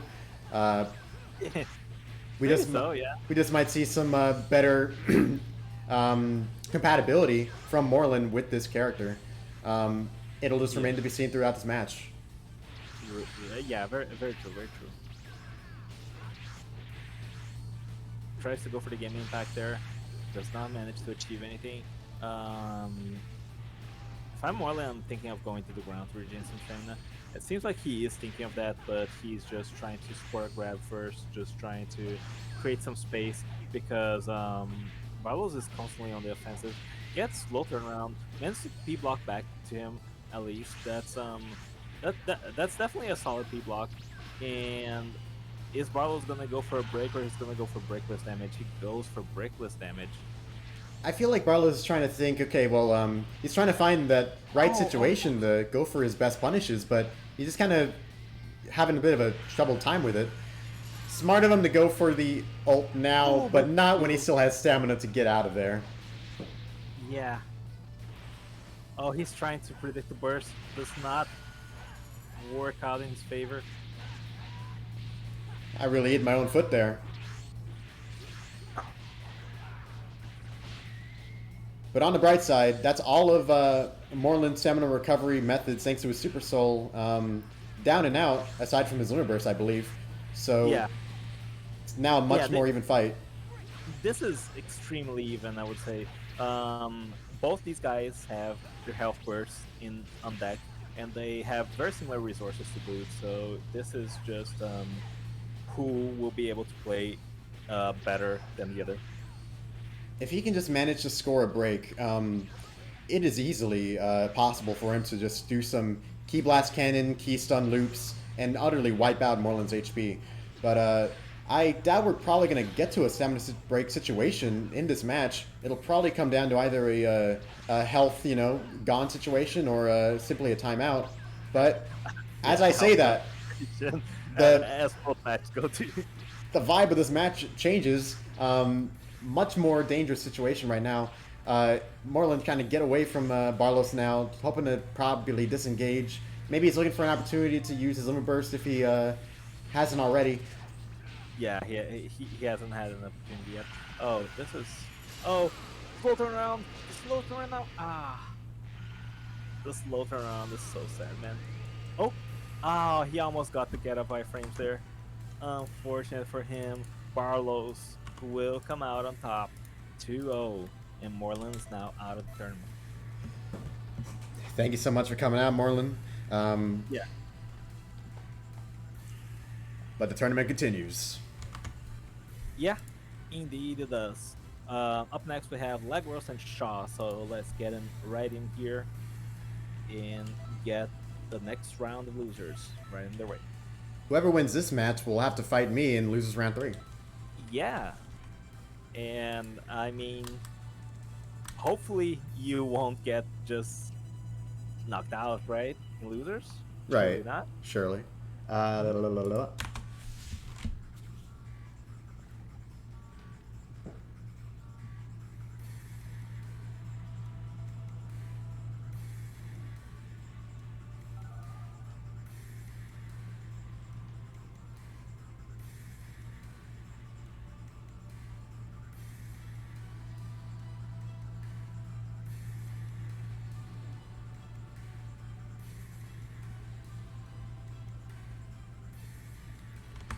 Let's get the storyboard ready.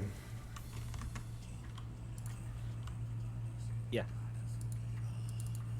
Yeah, both in here. Both pretty solid connections, seems like. So hopefully this will just be a good one.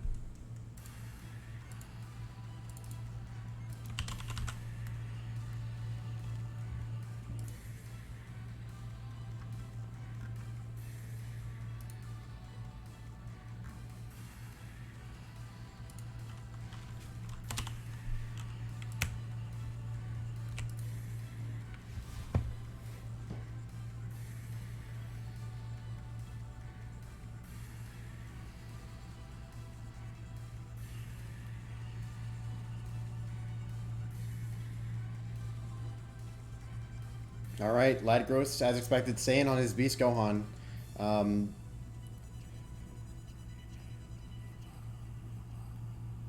Yeah, no, that's exactly the kind of matchup that I think favors Gamma 2 the most. But Lad is a quality player. I think like even with the Beast Gohan versus Gamma 2, it's not trivial at all to win this matchup. And even though Shaw is not like, oh my god, what is that loop? Man, I really need to learn Beast Gohan. That character seems crazy. Oh, but the counter! That's such a nice counter. And this is a great resource advantage for Shaw. He has access to his health burst still. And, of course, oh my god. Suddenly, this is not looking great for Lacros. That raw super getting punished will not make things any better for him either. I don't believe there's any such thing as a health advantage when you're fighting Beaston, so I'm worried about Shaw here. Using that, Yeah. he goes for this special beam cannon, but Shaw's able to, that's good for him. Yeah, that's the thing about Gamma 2. So right, you need to be more careful. That just pops up there in that neutral situation, and you just know you just need to get the fuck out of the way. Oh, he evasives the Demon Ray, I believe. Yeah, the Demon Ray has an evasive version, I believe, and forces the limit burst. This is anyone's game. Holy shit. Now, I believe Ladgros was defeated by the use of Gamma Blaster, but man, in this case, God. it's the counter skill. Oh my god. Heroic counter in this day and age beating Lagros? Oh my god. That was so good by Shaw. And that was like that was exactly what he needed too, because the that version of the counter, when it does proc off a hit like that, it stuns your opponent for just a little bit, and Lagros just couldn't get out of the way. Shaw taking game one, talk about an upset, and that was honestly really good. I'm stoked about this.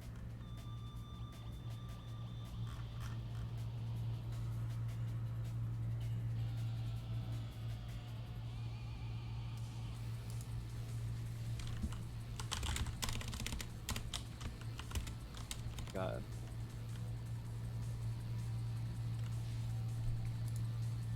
So I was curious, is it Shaw or Shaw? I'm not sure. This guy keeps changing his name. Really? I think he's Sean. It's not Like, not a Mandela effect. It's not like No, yeah, I think it's Sean, but in Steam it's always been Shaw, and in the server now it's Shaw. So I don't know. I just keep interchangeably calling him that. Ladgros breaking out this preset, the Boost Saga preset of Goku. Access to many of his best moves as well as a health limit burst.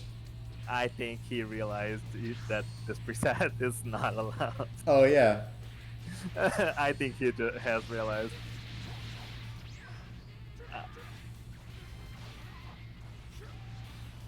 Yeah, he has realized.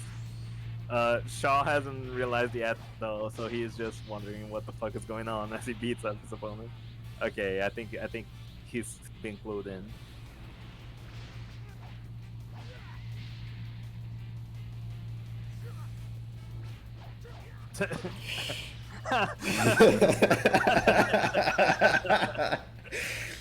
How did this happen again? it just happens over and over. Oh my god, Shaw, please just put him out of his misery.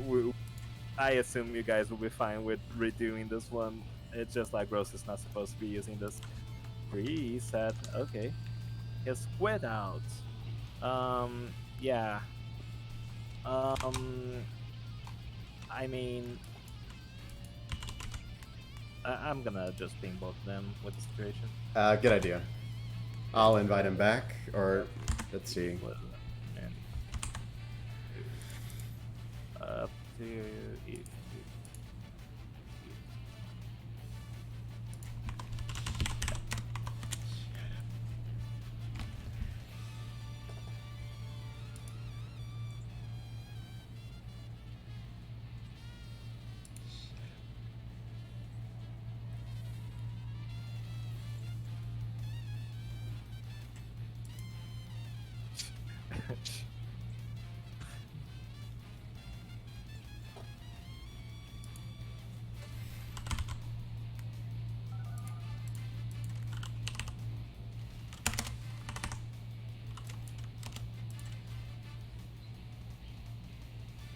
Okay, Lad is coming back. I have not managed to get a hold of Shaw. I guess I'll just ask him Steam. Okay. Oh, okay. The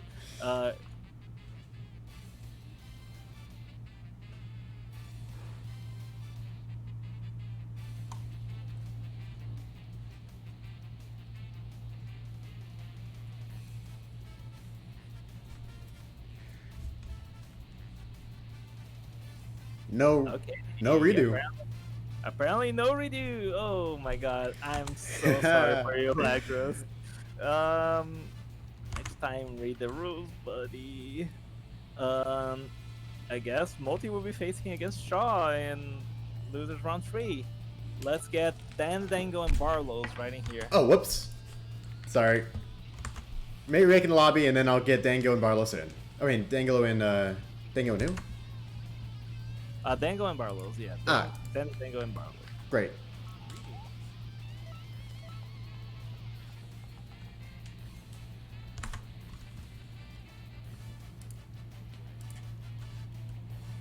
Forgive us for the interruption.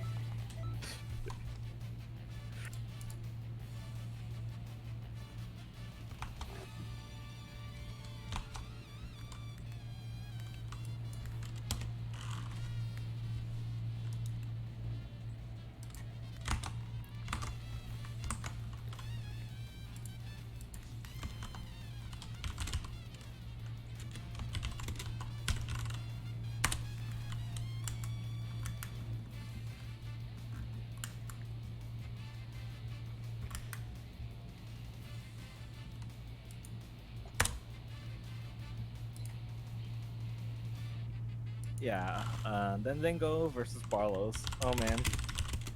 Whoever wins here will be facing off against me.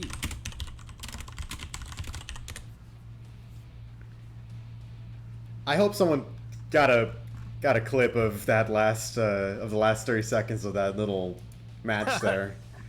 I'll be sure to get. Oh man. For the real. Oh man. I never thought I'd do it to these guys, but the timer starts. Yeah, right? Dango especially is usually so good about being on time, but... Please, God, please. I mean, if one of these guys can't make it, then, I mean, I guess we wouldn't have any choice but to bring in a substitute player. Oh, okay, here's Barlos. That's 1 out of 2. We'll see how this shakes out. Nice. Oh, man, okay. Yeah.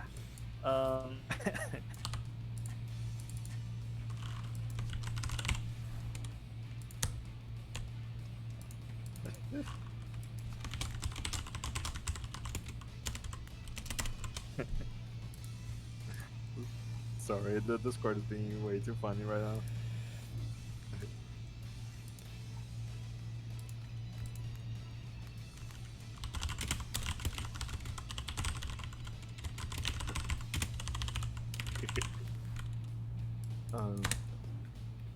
Okay, Dango asleep on VC maybe? What happened? Dango. I wanted to get into that VC to see what's going on, but I can't do it without leaving a call. I'll do it. I'll brave the unknown. Let's do it together. All right. Yo, what is up? Hey everyone. Bro, Dango. Dango. Sorry. Where are you? Not read the Oh, fucking what? rules, bro. It's okay. I didn't. You idiot. I didn't either, Ladgross. I'm sorry. I'm just lucky that my opponent was nice. Not a good job, man. You're Bro, really good. I can't. Bro, good games, Pocky. I just felt like I slipped on a banana peel during one of those You did matches, slip on a man. banana peel. How did you slip so badly, man? I know, right? Yeah, I'm gonna be hearing about it all week. All right. Yeah. But you know what's funny to me? I still can't get over the fact that Jake rage quitted. Yeah. It kills me so bad. All right. Barlow's and Dango need you both in the lobby right now. I'm in the Peace. lobby. They're in the lobby. Okay. Yeah. In the lobby. Yeah. Let's Just go. waiting on Dango. Yeah. Dude, don't give me a heart in. attack, bro. I'm sick. Oh my god. Is Bala's dropping out. No! No, he's not dropping out. What are you? Oh my god. This man Nobody's Felix looking out. once again that Bro, turned I'm it so gonna bad. get... All Yeah, right. There we go. Back to your regularly scheduled. Binoverse. Now- Xenoverse. Crino Now we're- Circe. Xeno Bino. Bada bing. Oh shit. I need the screen share. Sorry. Oh, yeah, sorry. That's fine.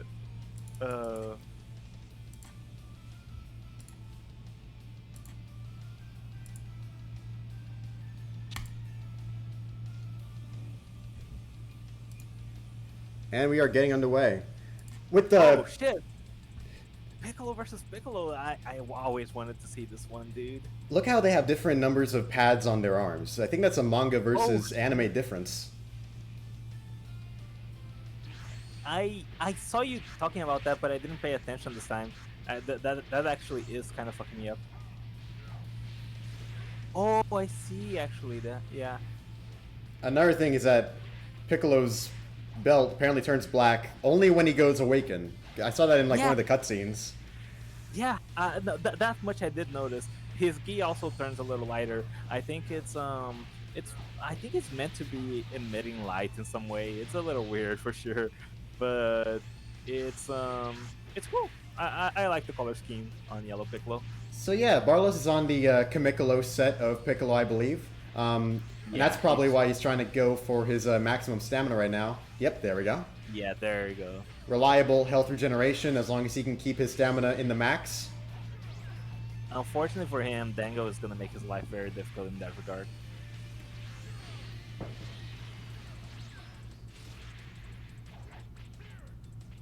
But all he needs really is for Dango to always have to take the offensive and play well into that. Unfortunately for him, though. Oh, a nice restand combo from Dango there. Yeah, very, very solid. Ooh, very nice perfect block by Barlos. Yeah, he can't keep up his stamina very well here. Oh, and yeah, this is all Dango needed. That Super Soul is not going to come into effect anytime soon.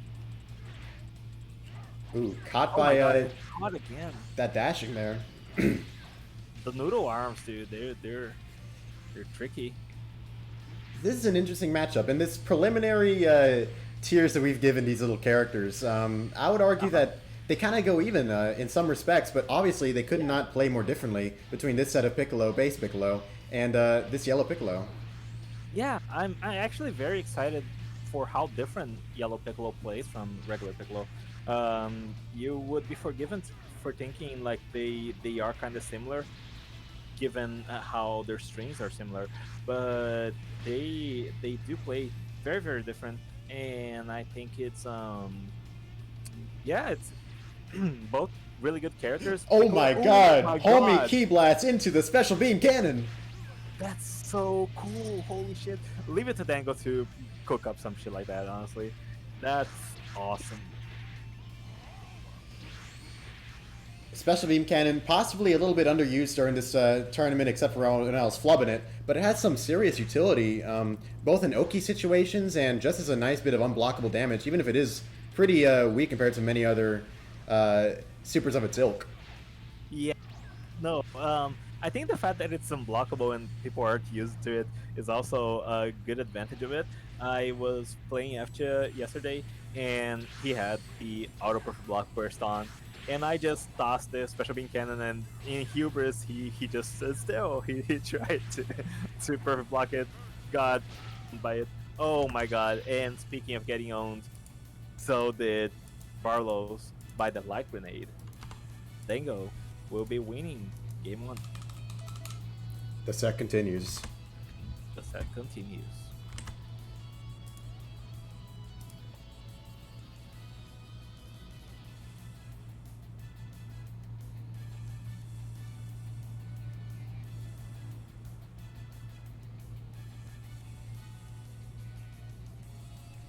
I'm not sure if we'll see another Piccolo showdown this time.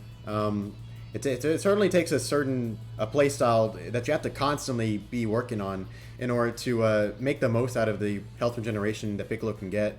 I wouldn't be surprised if Barlos might go the route of a different Piccolo, perhaps a Gohan or so. Yeah, I'm interested to see what kind of face he's going to be showing us. I know for a fact Dango's probably sticking with the Power Awakened Piccolo, but Barlos technically hasn't shown his hand much. He played Adult Gohan for most of the tournament, and now he's just pulling the Piccolo out of nowhere, and it almost worked out for him too. And oh, we see beats from Dango and a different preset of Piccolo for Barlos. I think this is an interesting matchup, honestly. It will go down to that special beam cannon, especially if Barlos is going to get hit by it. There is some delay here in this EU versus NA match, but remains to be seen how much that's going to play a factor. Already we're seeing that H restand loop come into effect, but Barlos is not blinking. Now he's making use out of this particular preset's advantages, that energy wave combo. to get some nice, reliable damage in a playstyle that he's familiar with. Yeah, Android combo's so good on that preset of Piccolo. Oh my god, and Dango is just eating them too.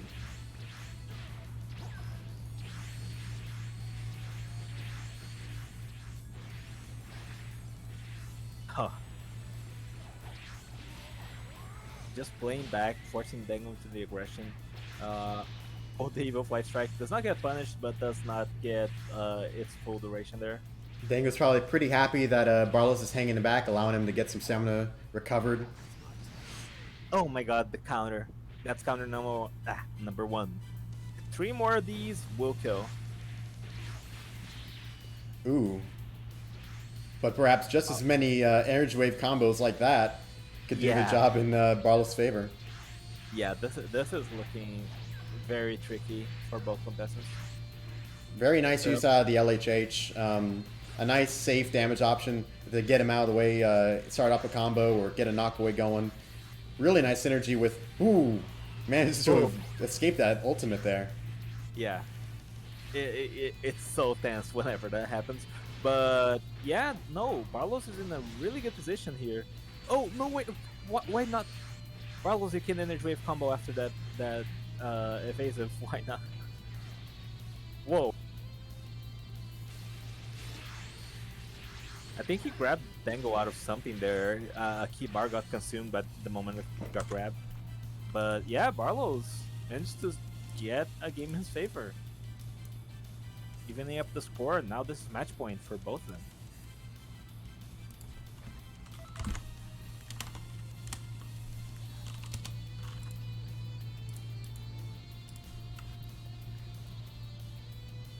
Here we are in this high stakes game 3.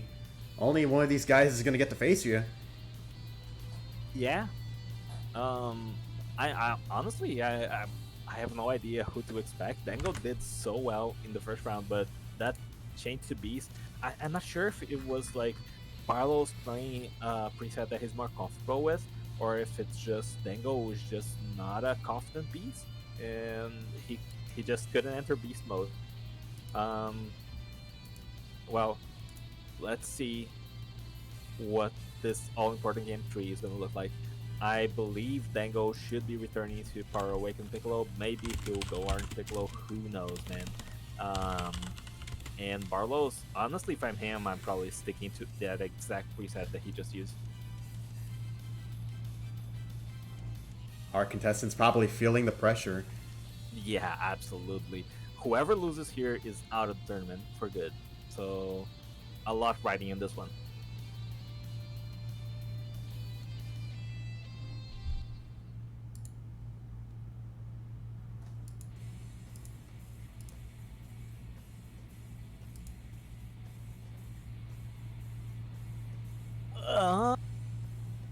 Adult Gohan? Base Adult Gohan? Are you sure about that, Dango?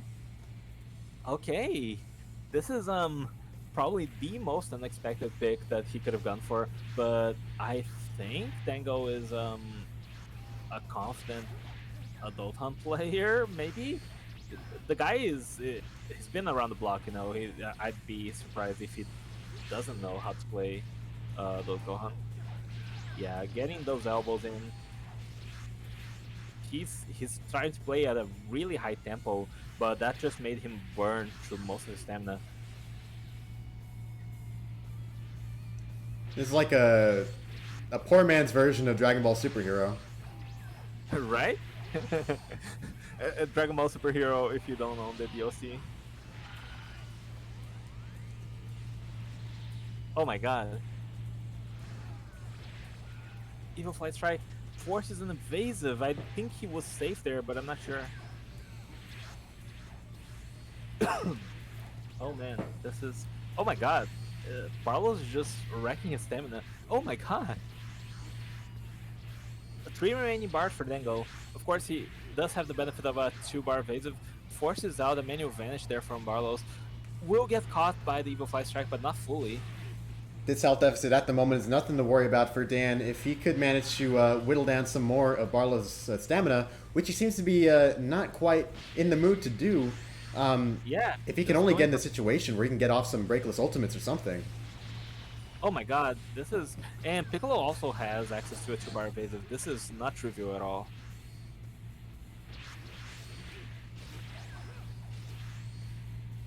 Here we are, Dan at dangerous stamina levels.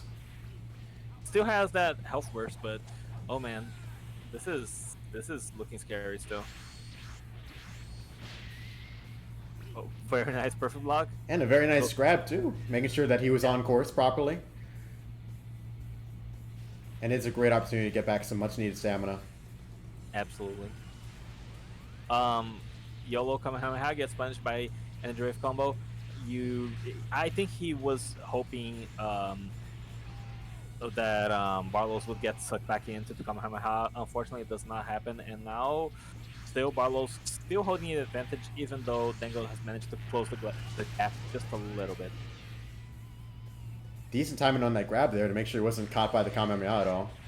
Yeah, he just is trying to win the game of inches, right? He's just not putting a lot of pressure because he doesn't want to risk. He knows he has a commanding lead, so he just should keep holding on to it. Oh my god. Oh, but this is how that lead starts to break.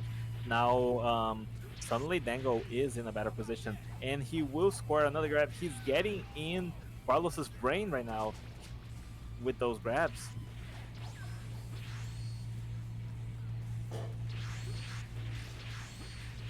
It was slow going, but it looks like Dan's kind of taken back control of this match. Yeah, he definitely has. I think Barlos was being a little too conservative, and now he's paying the price for it. Oh my god. It looks like one more grab will do it from Dan. Oh, it's not. Oh man, I don't know how to gauge the walls on the stage very well. Oh. Yeah, and then now it's just playing with house money. That burst is gonna give him so much health, so much stamina, and Barlos has nothing to work with.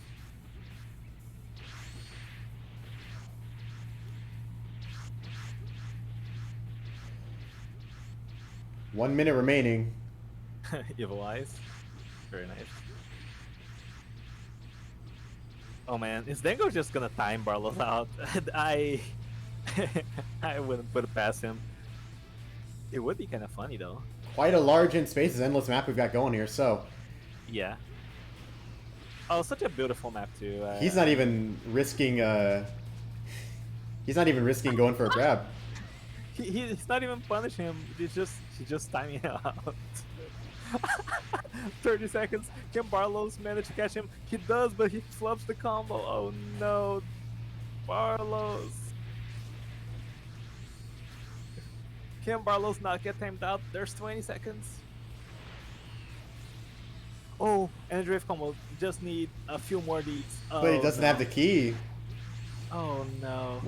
Barlos, you have an attack burst. No, Barlos. It's over. It's over. I just evaded. It's over. Oh man, timed out. Then the Dango wins game 3.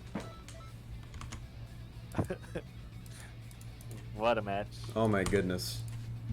Since you have to remake the lobby, I'm fine with hopping in after this. It's me versus Dango, so you don't have to worry about that. Well, okay then. Oh man. After that, there's no telling what's gonna happen this next match. I can't believe Dango went for the timeout in that situation. That hit different.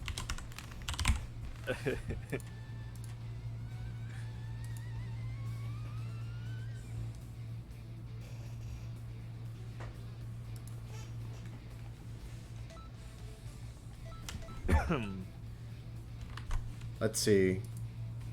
All right. You could have kept Dango in. He hopped out. Okay, that's fair. Dan and you. Yes, I am on my way.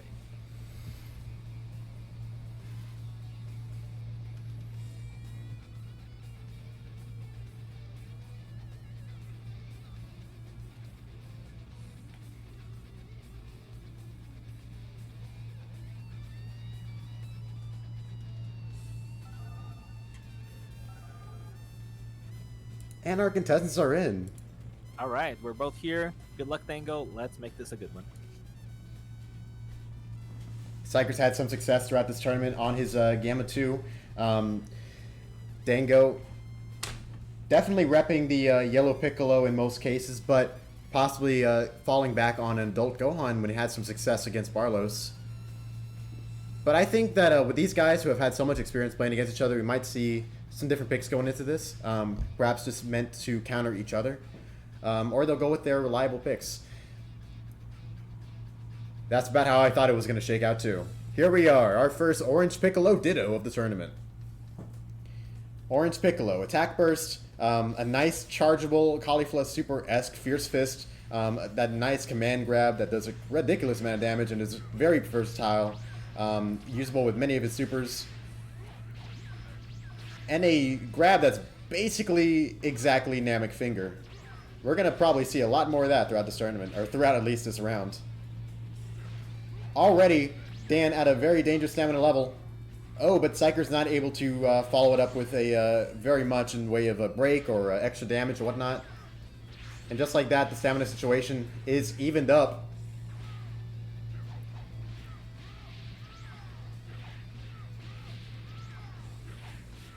They're playing Leapfrog. Oh my goodness. Psyker lost the Math War. Both attack bursts are out. He cannot escape this. Oh my goodness, the humanity. That one attack burst boosted ultimate cleared this match out in I don't even know how long. Just over a minute.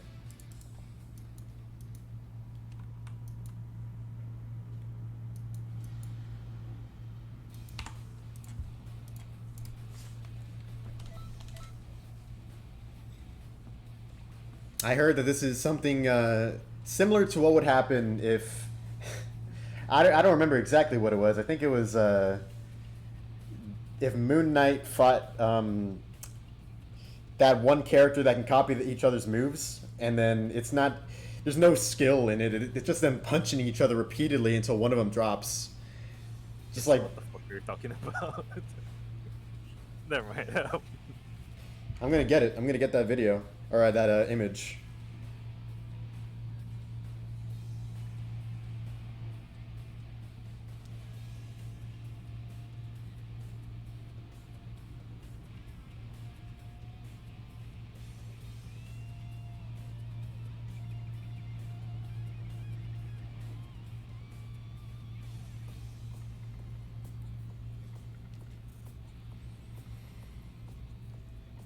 Alright, we are finally seeing perhaps a different Piccolo going into this. Dango switching out to the Power Awakened form.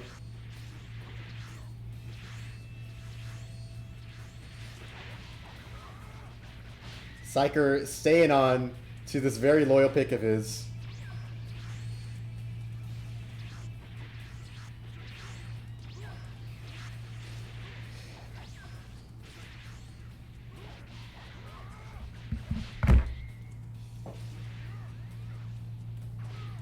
Psyker getting some nice advantage off. He has a bit of an upward battle to get through. I mean, all in all, the stamina difference isn't too severe, but it is at least enough for Psyker to be worried about. Even now, these guys, just... I'm pretty sure no logical reason propelled him to go for the Special Beam Blast there, aside from to be Kino, to be awesome about fighting Dango's own Special Beam Cannon. But it might not matter... Not able to get a break off, but Psyker does get some nice damage going. Dango is waiting for the perfect opportunity to get a P-block in and ruin Psyker's day. Oh! Will we see a break now? Not quite. He chooses to go for just a Fierce Fist follow-up. Good opportunity to get some added pressure on without having to worry about whichever the heck. Dango at his last bar of health. Psyker already down a bar. We may soon see something change now. Auto just bar limit burst. Psyker does not care. I think maybe Dango forgot about his command grab, which is armored on the follow through. Psyker evens up. This best of 3.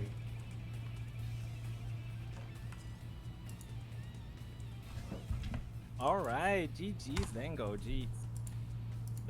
Those were a really fun matches. Oh my god. Oh wait, this is 1-1.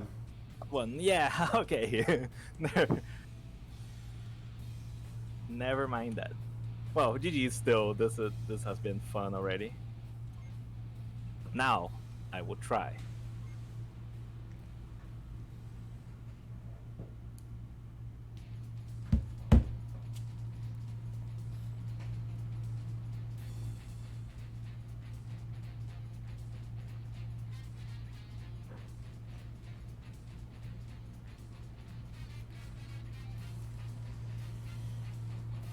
The Orange Piccolo versus the Beaston.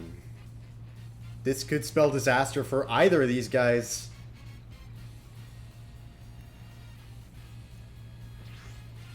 Dango has many advantages when it comes to pure damage output, but Orange Piccolo has a pretty significant health advantage, which may yet come into play if he's willing to go into more and more added command grabs. Oh my goodness. Charging up a charge of Fast Fist. Very nice.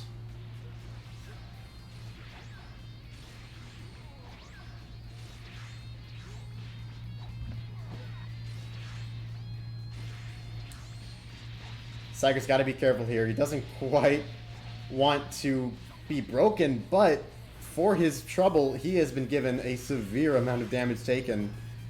Was it worth it? I'm left to wonder. He's just not able to get very much damage off of his combos, off his neutral wins. But if he can just keep this up, keep his opponent guessing with that command grab, not be too predictable with it with himself, while with its considerable end lag, something might happen here. Attack burst from Psyker. I'm willing to bet he can do this in 2 of his little command grabs. Oh my goodness. Narrowly able to escape the sheer threat of that ouch of that super of his.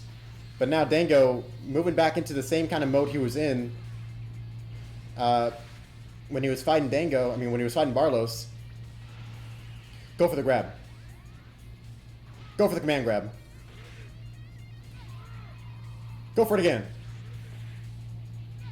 A very forgiving horizontal hitbox allows Psyker to make the absolute most out of this neutral win, out of this limit armored burst.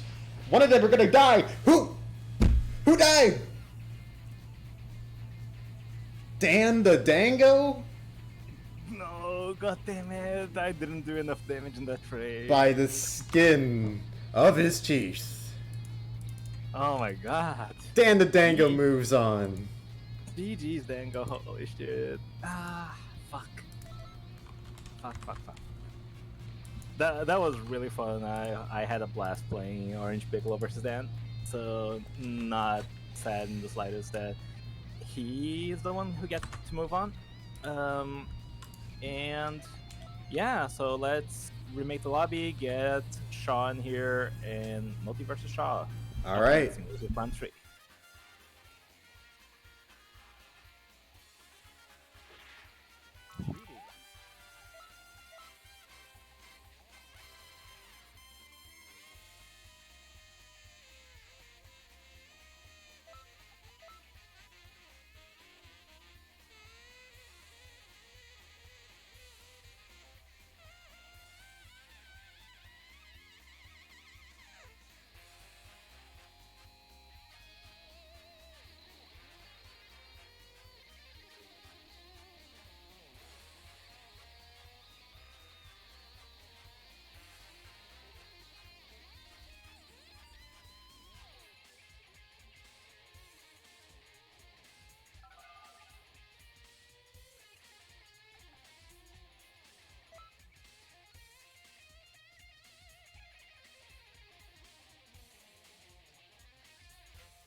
Oh, I'm sorry. Right, do your worst. I'm watching now. Yellow Piccolo versus Android 21. This is, I mean, I'm glad she's getting played. She is a part of the latest DLC story, so that's always very interesting. Uh, we haven't seen a whole lot of Android 21 play in tournament lately, but Total Detonation Ball has been buffed to do pretty outstanding amount of damage, honestly. So if I'm multi, that's the thing I'm watching out the most for. That being said, um, multi doesn't seem to have to be watching for much of anything. He's just pummeling Shaw. Oh my god, he does it again with special beam cannon, and the Total Ball tracks the wrong way. Uh-oh, this is not looking good for Shaw. This might be a green bar. Oh, oh my god, so stylish.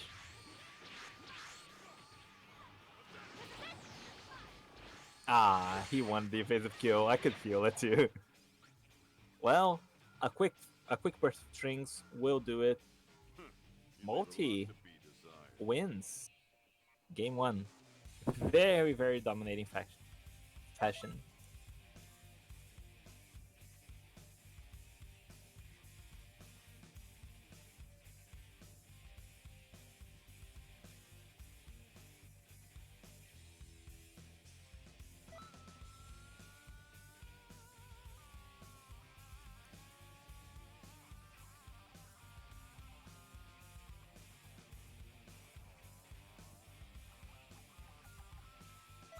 This is my power.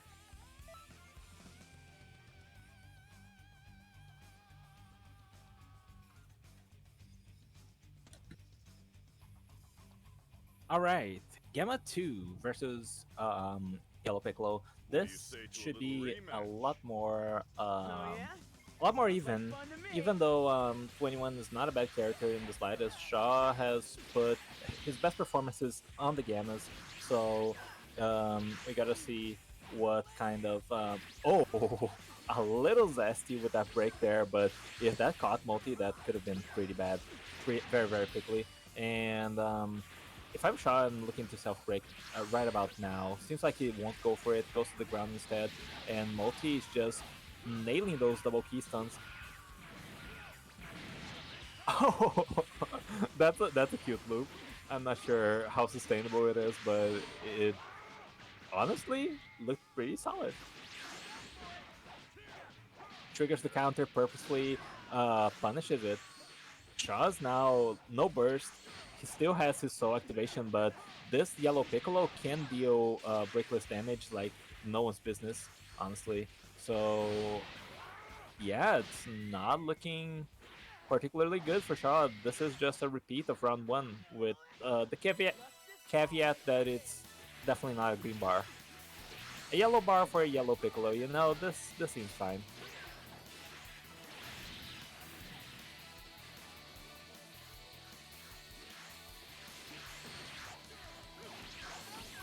Ooh, almost gets the trigger on the counter. Goes for a back hit there, does not manage to score much of anything. This is still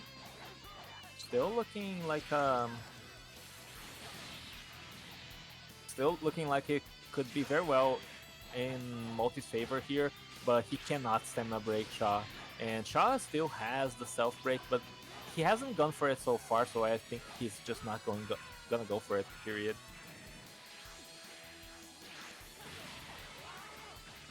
Unless he does now, surely. Man.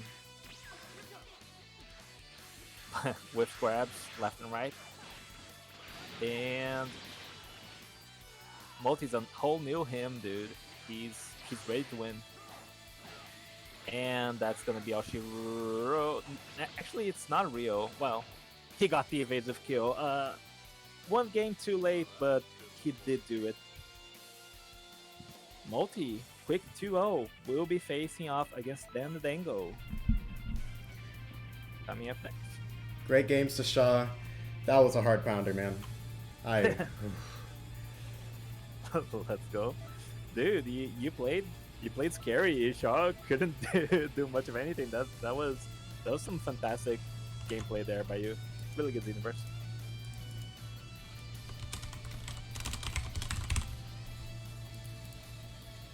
So, looking at it now. Okay, so we're in loser semifinals then.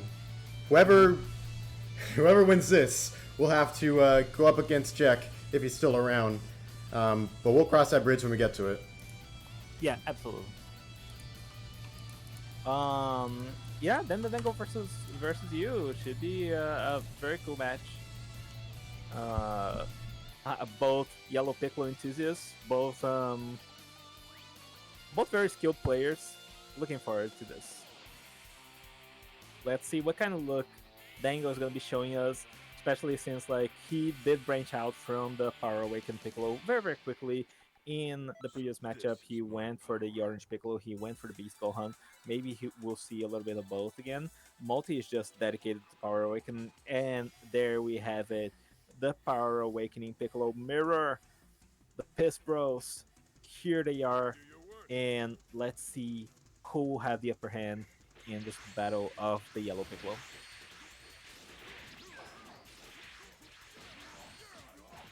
Oh my god, Multi is just catching Dango on neutral. Big flash. And going for those back hits too. Definitely something you gotta watch out for if you're not prepared. The Yellow Piccolo shares the same back hit with regular Piccolo, and it's a pretty solid back hit.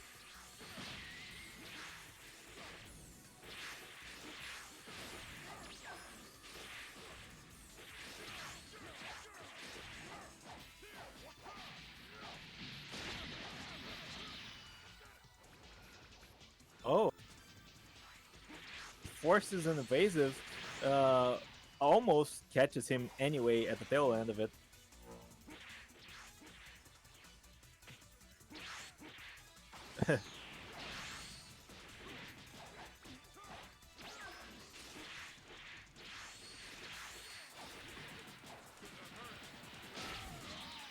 Oh shit, not enough time to even use an evasive there. That's the thing with Tribar evasives. That ult comes so fast. It's basically KG JC, and he goes for it again. Oh my, Dango is proving so far to be the most adept at the Power Awakened Piccolo.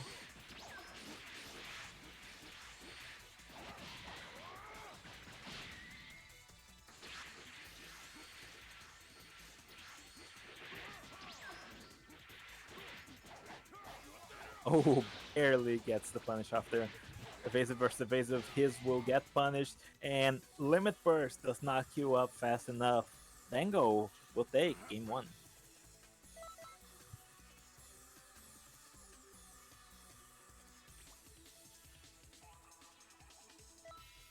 These two are just raring to go here in this losers semifinals. Whoever wins will be advancing to losers finals to face against Jack. Let's see here if this is match point for then Dango. Let's see if Multi can mount a comeback, or if then we'll just get by with a clean 2-0. The beast within me has awoken.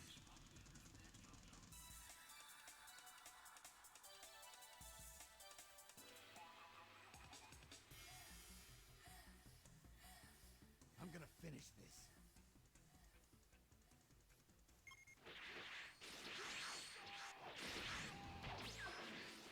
Beast Gohan versus regular Gohan.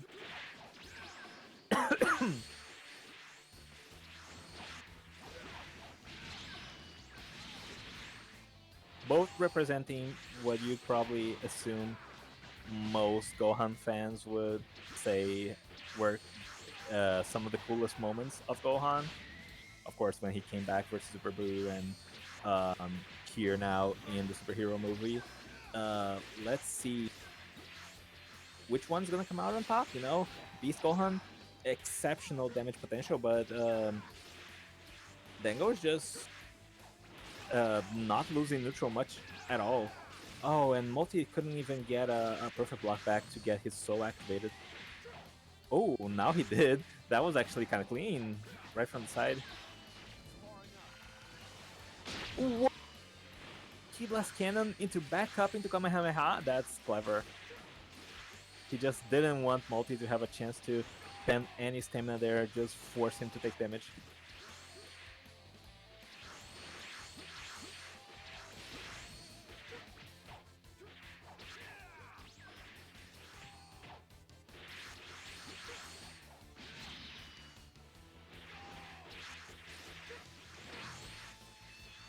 Let's activate the counter. Not a bad timing, actually. Does not get punished for it, but unfortunately for him, does not manage to score much of anything either.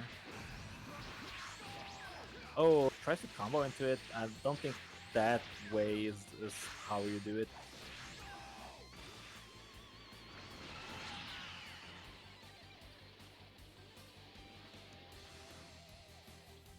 Self break. Try a little bit of a struggle to get it off there, but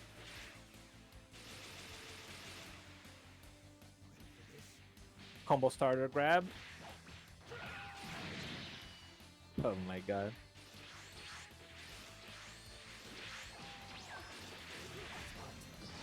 And the counter.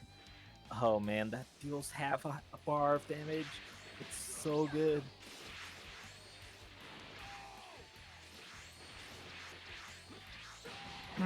Multi is slowly but surely coming back from the situation. He has already expended his burst though, so he needs those counter activations. He needs to make something happen in terms of damage. Oh, he had manually activated that one.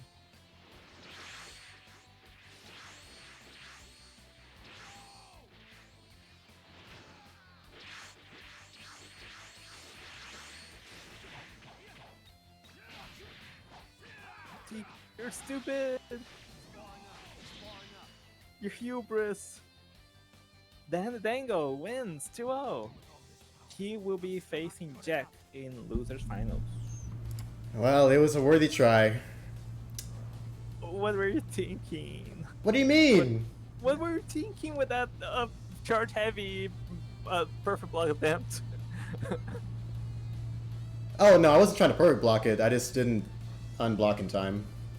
But I mean, what were you thinking and not unblocking that? Goofy. Okay, so that makes Dan our other losers finalist. Let's get Jack in here and have them square off against each other.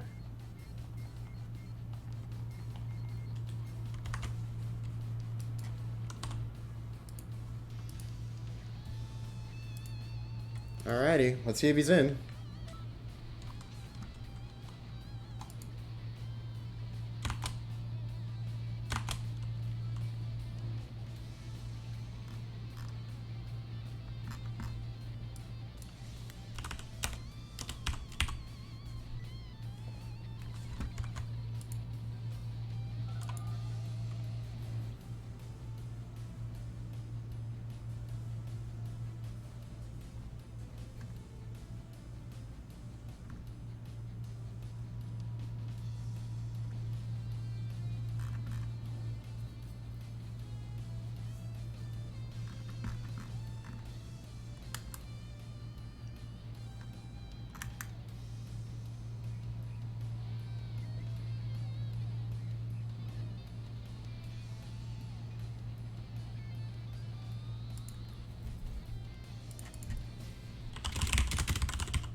Alrighty, the timer begins now.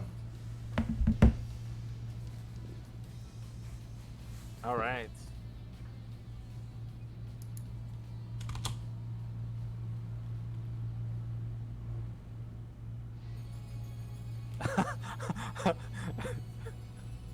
Okay, so yeah. I just read that Jack has to turn on his PC. Uh,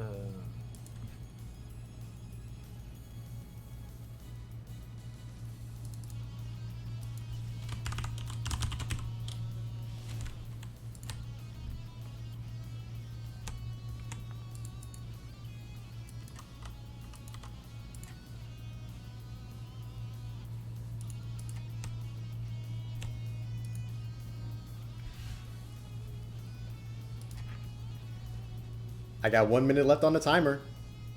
All right. Hopefully his PC is one of those that just turns on very quickly, SSD and shit like that.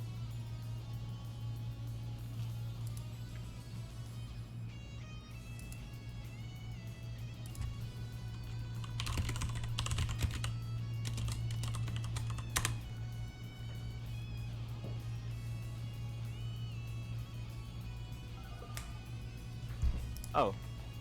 Not yet. Okay, Jack is in the universe.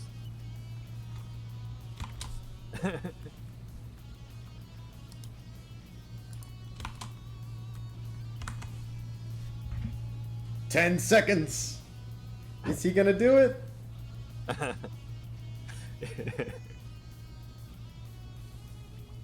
I'll give him an extra 10. Yeah. Sorry, I've just seen the funniest shit. Damn. I've just seen the funniest shit ever. Damn. Well.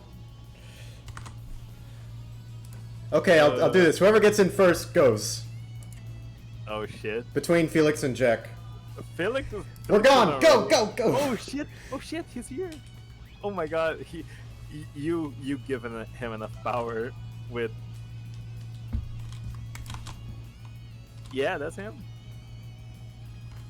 Dude, he got in time just frustrate Felix. That's what gives him life. That you just press the right buttons. All right, so Dango versus Jack. Let's see how this goes.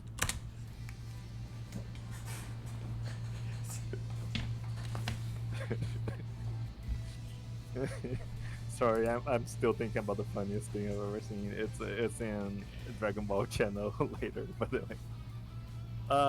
All right, so here we go.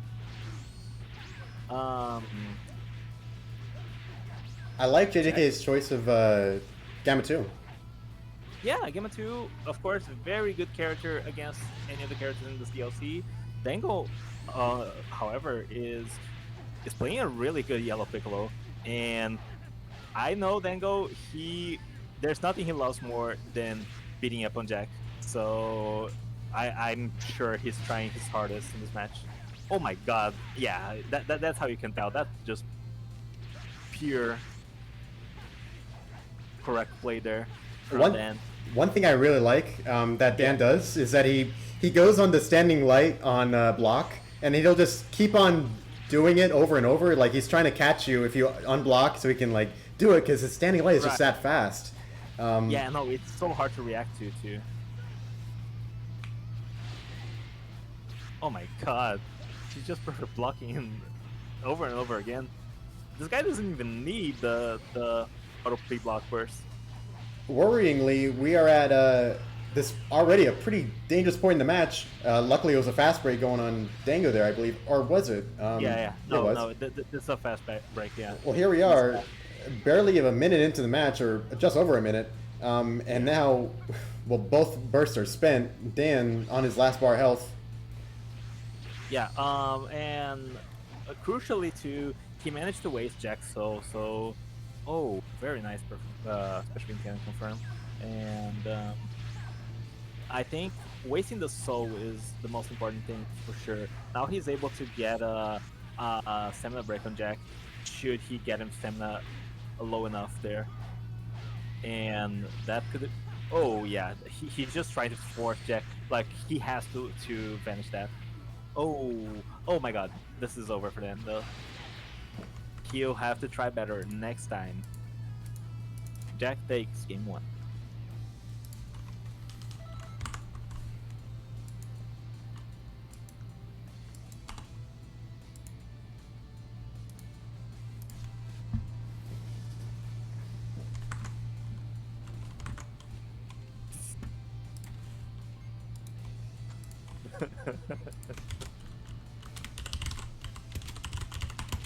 Oh, I didn't see that you crashed Felix's game by kicking him. That's awesome.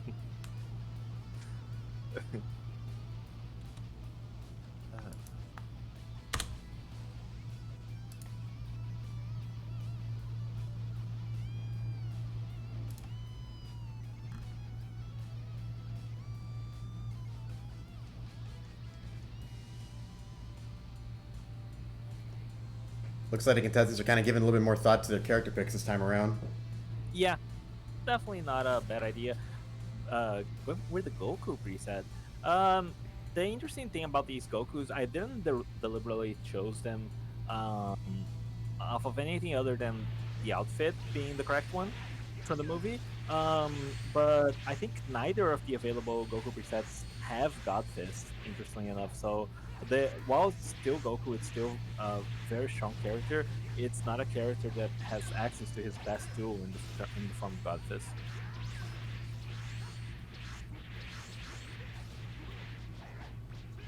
Now this is actually a nice matchup to see. It's even in spite of that, you know, we're watching these two guys with ridiculous neutral capabilities, just going head to head. Oh yeah, it's the backflip Goku. True. This is this is some great neutral here at Jack's disposal.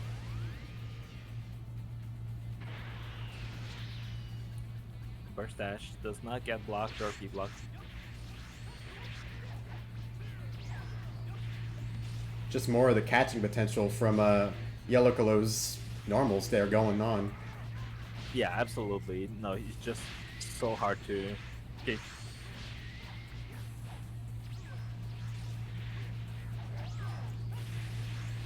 But in spite of that, not a lot of damage being done on JJK. Dango's gonna want to try and rectify that. Yeah, you know that if he catches him below 2 bars of stamina, that light grenade's coming out. So there's always that to keep in mind when it comes to the yellow Piccolo, but it's still just, oh man.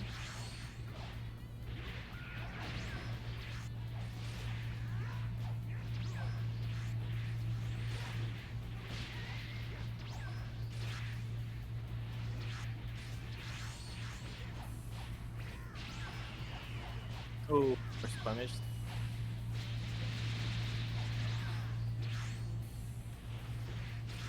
Oh man. Seems like Jack will just further his lead and bring this match to match point. Oh my god. It's not always so simple to punish light grenade, but even in spite of that, Yeah. Yeah, Dengo was just trying to use it as a reversal there, try to catch Jack while he was going to a grasp, but Jack was just ready for it, and now he has 2 points on the board, looking to get a third. and we're already underway into this next one. Oh. Yeah, there's just raring to go, and yeah, no, Dango has been playing a clean game, but Jack is just one step ahead of him.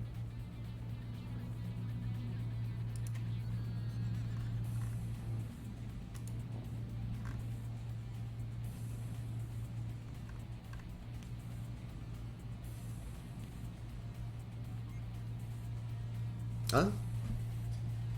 Oh, Oh. Well, let's remake the room real quick. yeah. That was strange.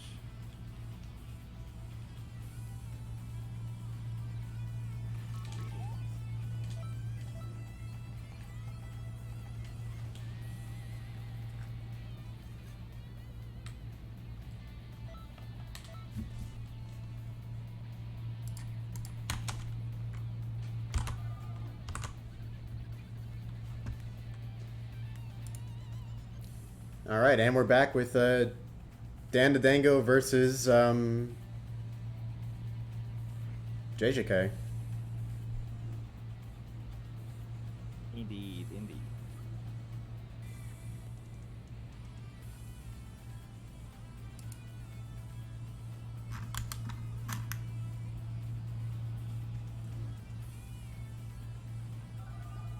And we're back.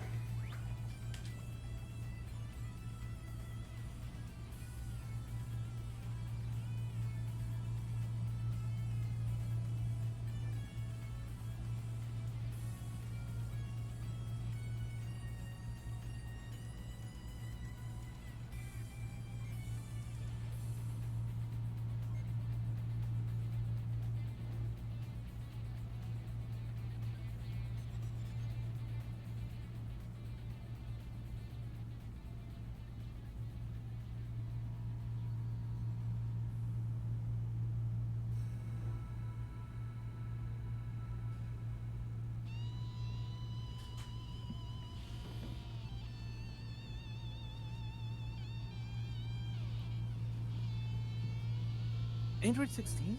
Future Go. Wait. I can't be clicking back to this window to look at that. Um, wow, Android 16 and Future Gohan. Let's see what kind of match these two are going to be showing us. Already out of the gate, Jack's not in the greatest stamina situation ever. He does have 2-bar evasive, but Tango has yet to be touched. Now keep in mind this is just the non-mentor regular Future Gohan, so that means no access to Evil Eyes, no access to, I believe, a nice Limit Burst. I mean, he has one, but I'm not sure if it's very useful. You know, actually, Future Gohan does have Armor Burst natively. That's actually Oh. yeah. The character is like not too bad on paper. It's just his strengths. Honestly, I'm really glad to see Future Gohan at least once. He can definitely put the hurt on. Yeah, no, absolutely. He does have a 3-bar evasive, which Dan has to be mindful of, but still, very solid character, and he's playing him very, very well. Especially with those backflips to avoid the rocket tackle.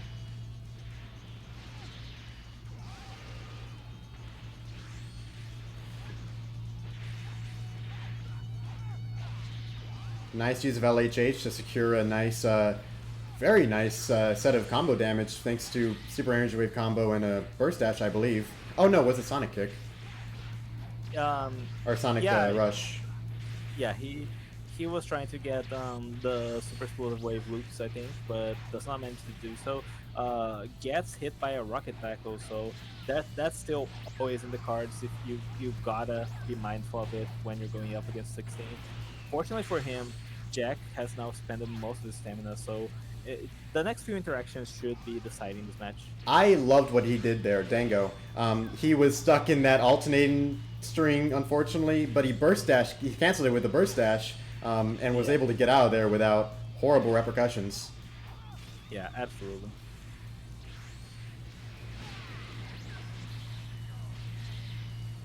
Oh my god.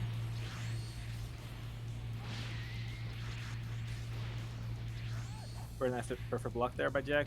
Will get grabbed though. Grab tech. Ooh, punishes the grab attempt. They are both fully aware of what this last chunk of health means for both of them. Yeah, absolutely. Oh my god, Jack is 1 HP now.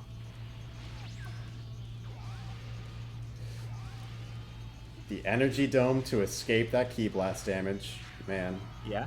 Or the barrier. Yeah, Energy Field, I believe it's this one, but yeah, still.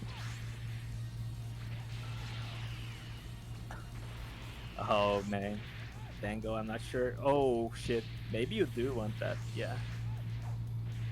Oh my god. Jack now back against the wall, literally.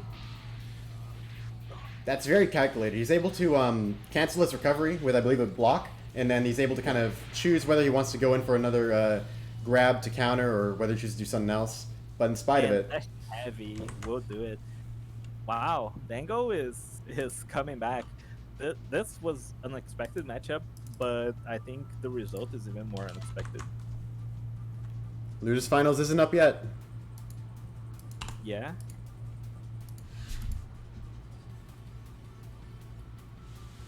Dango gets 1 point on board, looking for another 2 for a clean reverse sweep on Jack.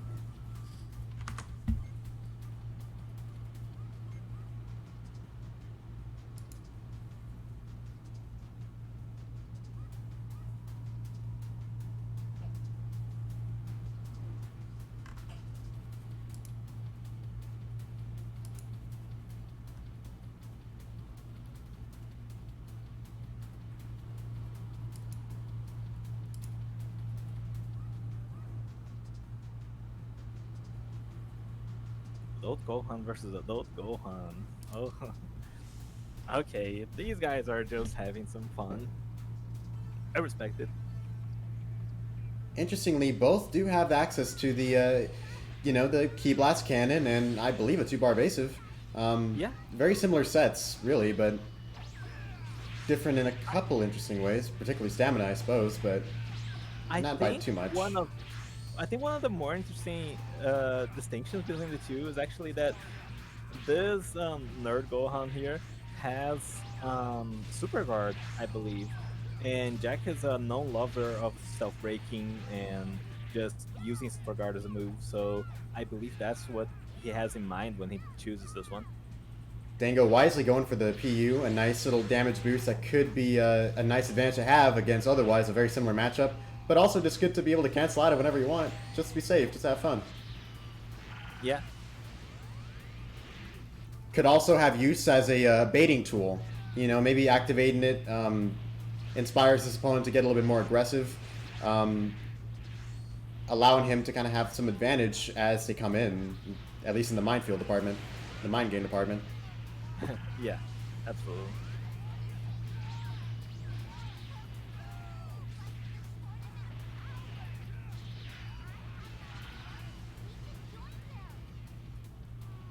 Jack is holding a commanding health lead here. I believe I don't remember if he has a health burst like the other variant of Gohan. So there is something there to be watching out for. He is not afraid to be going for these dashing H's, even if they don't net too much of a, advantage on their own. I mean, He is substantially increasing his health lead, so definitely something to keep in mind there. That he really just wants to score. Sorry. He really just wants to score damage here, and hold on to this health advantage of his. their LHs don't, follow up very often, but they don't even flinch. They immediately step forward, go for a block. Just another day in the office. Just waiting, expecting it, and just being ready to take Oh, perfect block. every little bit that they can.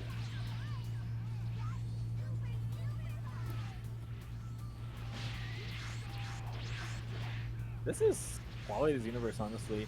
Dango's on the back foot, but he's playing a fantastic game.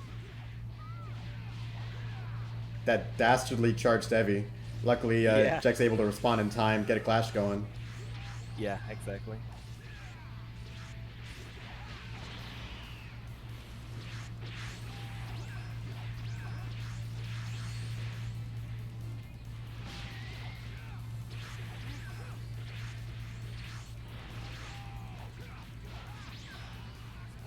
Oh, this is looking so bad for Dango right now.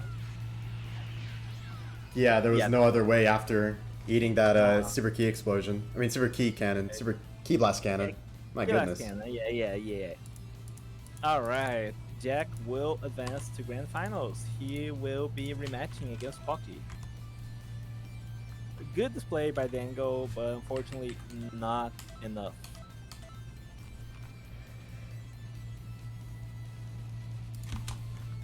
All right, invite has been sent. Yeah, let's get him right in here. Get this one started.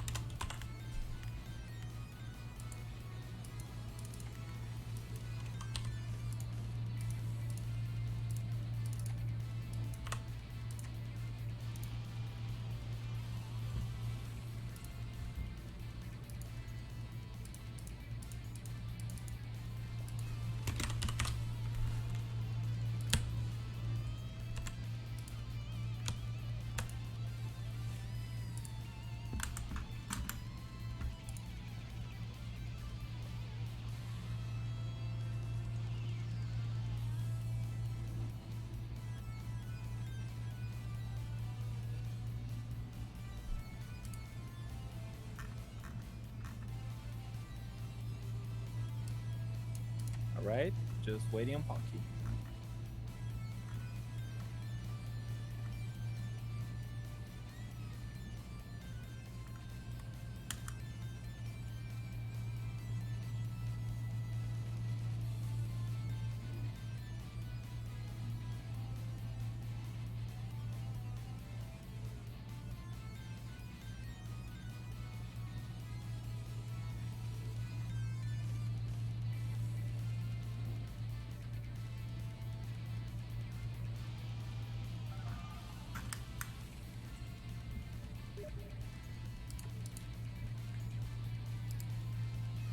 Alrighty, we're ready. Oh, yeah? Let's go.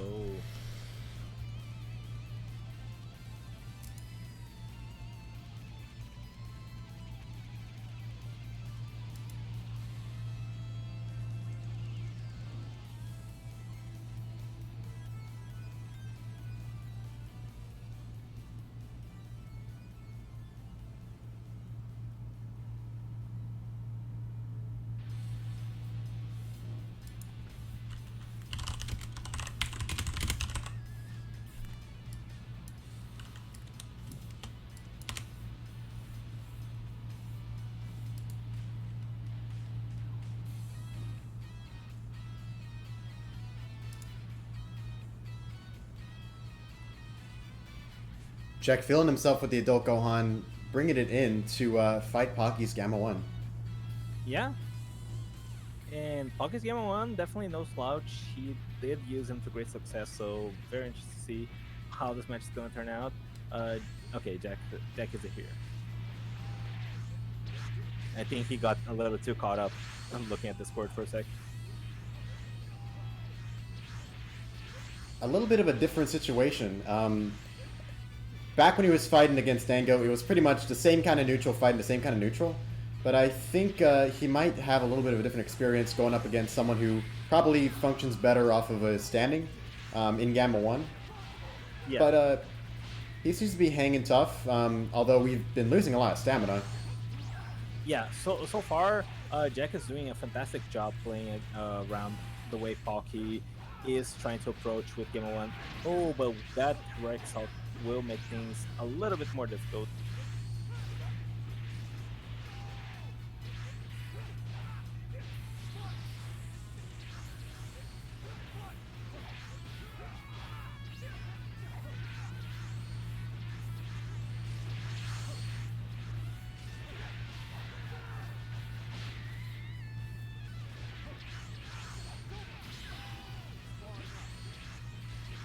Blast cannon there.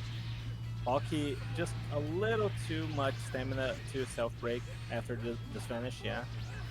So now Jack's gonna go for a good chunk of damage, and that's probably gonna prompt a little burst. Or not. And denies the self-break opportunity. Yeah, wow, fantastic. Oh, Pocky just realized he had too much stamina. And he definitely sees that coming. Yeah. Gets an extra chunk of health to go.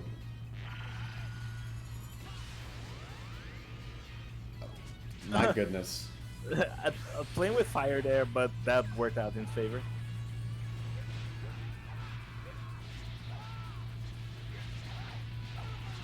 Health burst, he does have it. Can't believe you lied to me. I wasn't sure, okay? I said I wasn't sure.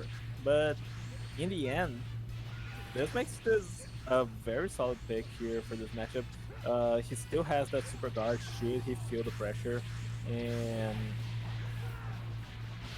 it's looking like another grab could potentially do it in this match.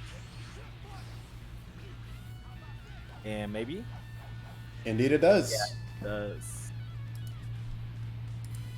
Jack takes game 1.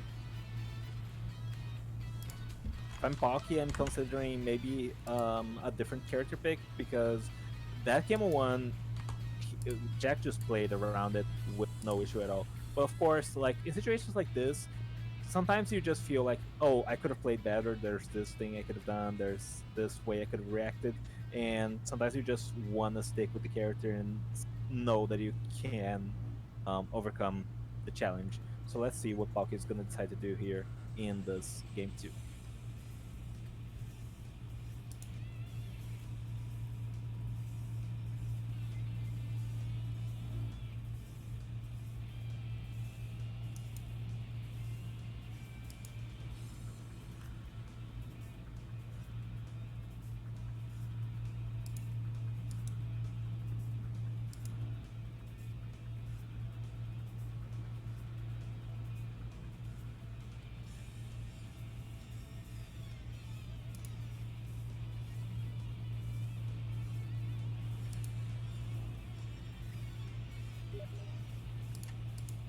Jack will go to Goku and Pocky will stick with Gamma 1.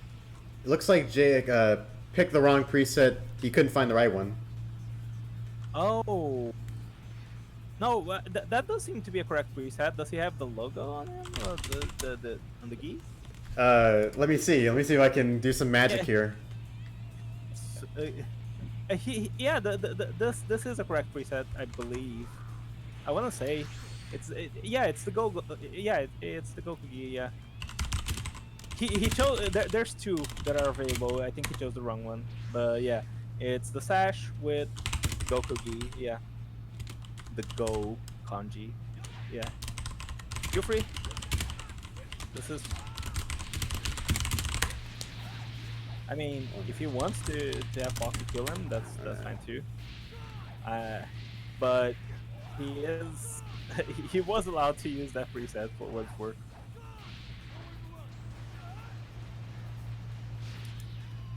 He's also requesting that we just probably don't count this just from the confusion of it. Okay, that's fine. That's fine. I'm down to agree with that. Okay.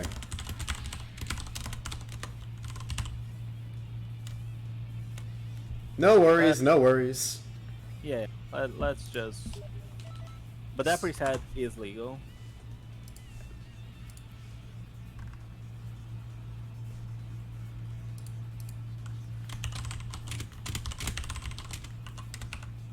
Preset 6 or preset 8? Yeah.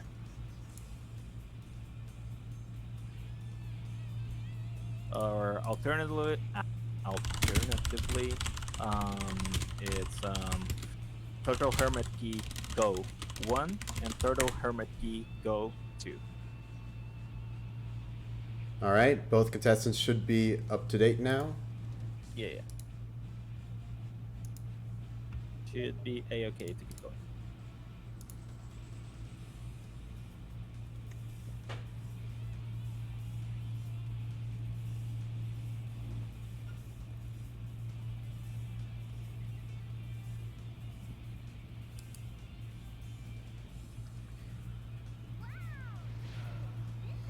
Yeah. It's so sad. He has so many presets. They all look very unique, and you want to play them all, but no real reason to. Only a couple are worth playing.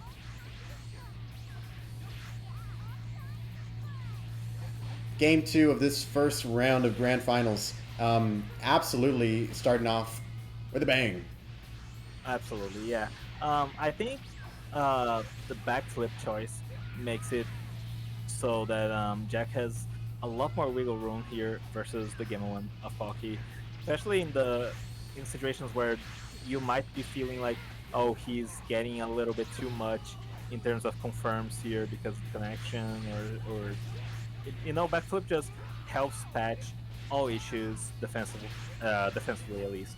So it's definitely a very solid Goku preset to be locked onto.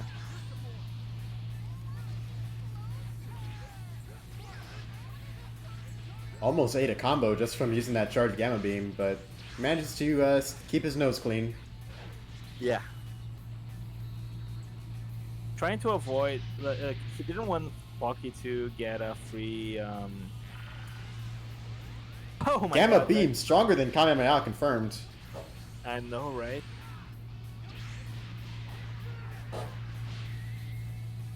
This is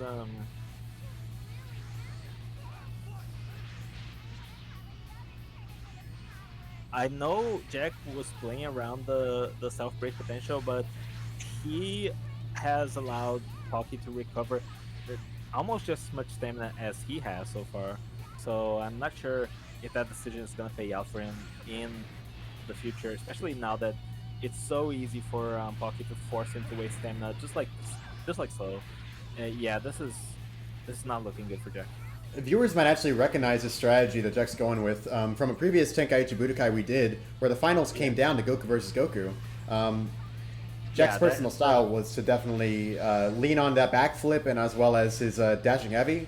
Very nice and reliable priority in neutral. Mm-hmm.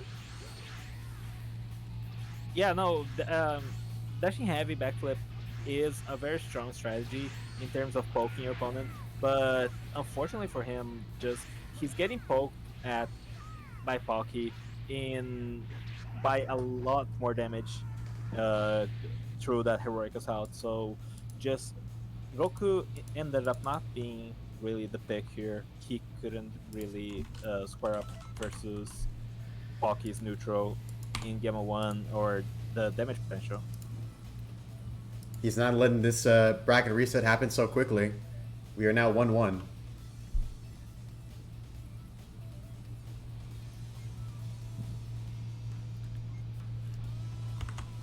Just going to show that we have quite a long set ahead of us. Yeah, indeed.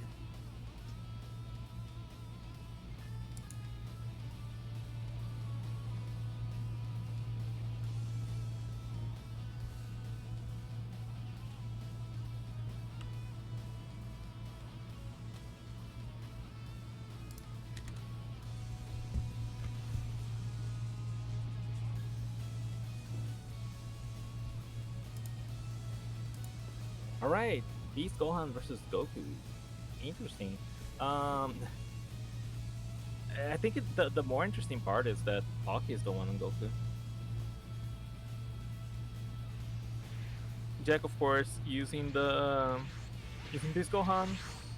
He got criticized by Felix early on in the way that he was playing it, but so let's see if he has a better game plan to lean into this time around. I think he was doing a great job with the demonic blast into the counter, but so far not really managing to achieve much of anything.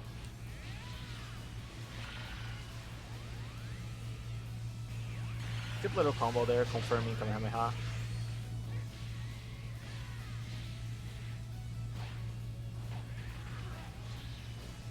Oh, nice use there as an evasive. Interesting that he didn't go for the self break. Jack is usually very prone to going for those. I like that JJK avoided trying to P-block that power key blast. I think it was intended as a bait for that following Kamehameha. Yeah. No, he's it took him a second, but he's very much online in this match now. Oh, just missed the spacing. Yeah, just barely too short from that backflip. Possibly unrelated, but man, I am so happy that we now have a way of viewing hitboxes in game, or out of game technically, but I know, no, absolutely. Xenokit too? I forgot what the name for it was, but it's just a fantastic tool. I'm stoked to see how some of these look. But that aside, Jack is doing some major hurt here, and now Pocky no stamina, no HP to speak of. Yeah, very quick confirm into Demonic Blast will be all he needs. I gotta say, very impressed by using that backflip to try and avoid the Evil Whirlwind. It worked, but you know, Jack just kept up the pressure there. Yeah, absolutely. Here we are, knocking at the door of what could be a bracket reset. Yeah, looking pretty promising here for Jack.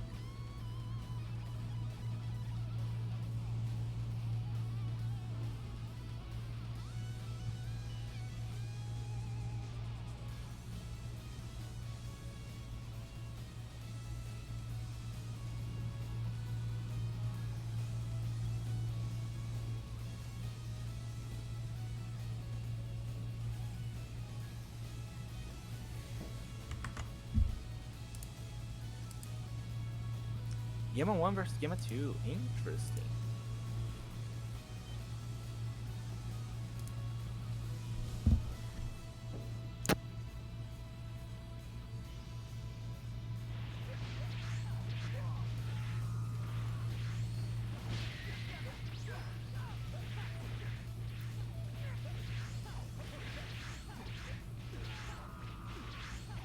I wonder if Gamma 1 is Jack's preferred Gamma. I don't remember seeing him play much of either character, but so if you tell me this is a Gamma 1 versus Gamma 2 matchup, I would be surprised to learn that Pocky is the one on Gamma 2 actually. But it seems to be going well for Jack so far. He's forcing out his stamina like Noah's business. Also being nice and patient, not trying to Yeah. prematurely set off any of his super soul effects. Yeah, absolutely. Oh, but he had more choice in the matter there. By now, Jack is more than comfortable baiting out that Gamma 2 counter and then just heading in, starting a combo off of it. Yeah. Stun block you'll have to be aware of rolling forward. Tough break. No surprises there. Gets grabbed, but Gamma 2's grab rather, deals next to no damage, so barely a punish, if any. Ooh, but the counter though.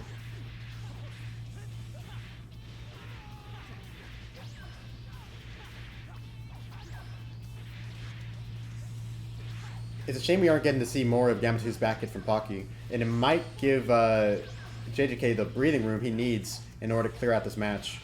Yeah, that's exactly what I was thinking. Pocky is using that back hit very, very little for how good it ends up being in a neutral situation like that. But, well, Jack now is in a pretty solid position here. He might be able to mount a win from this. No burst, no soul. He just needs to get his stamina low enough to score a break, or maybe just kill from a breakless.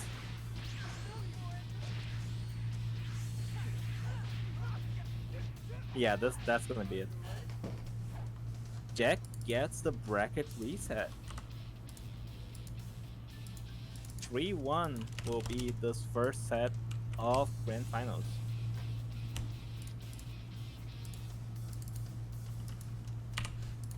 Indeed it is.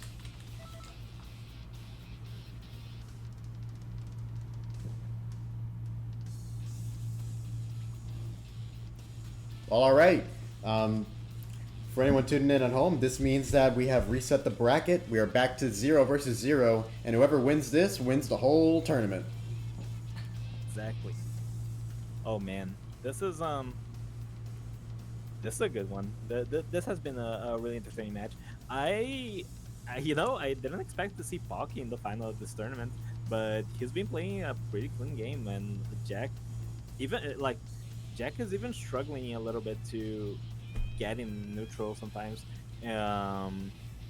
It just goes to show that the level of play in this community is just through the roof, and now we're gonna see a beast on beast matchup here.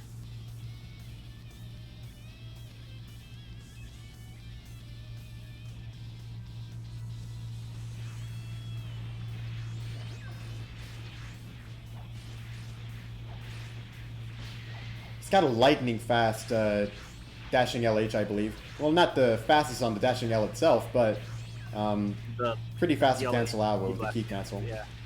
yeah, absolutely.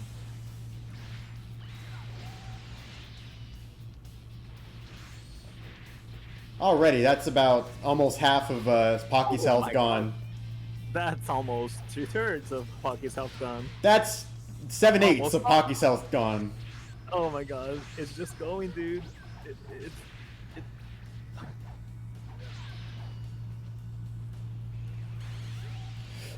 I like that. I like that as well. Oh my god.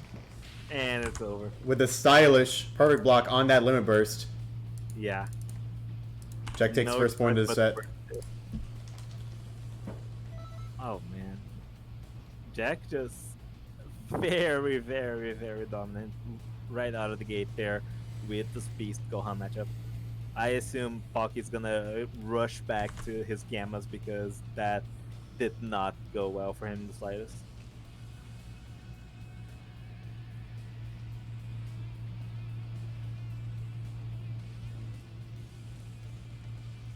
I can sympathize. Absolutely.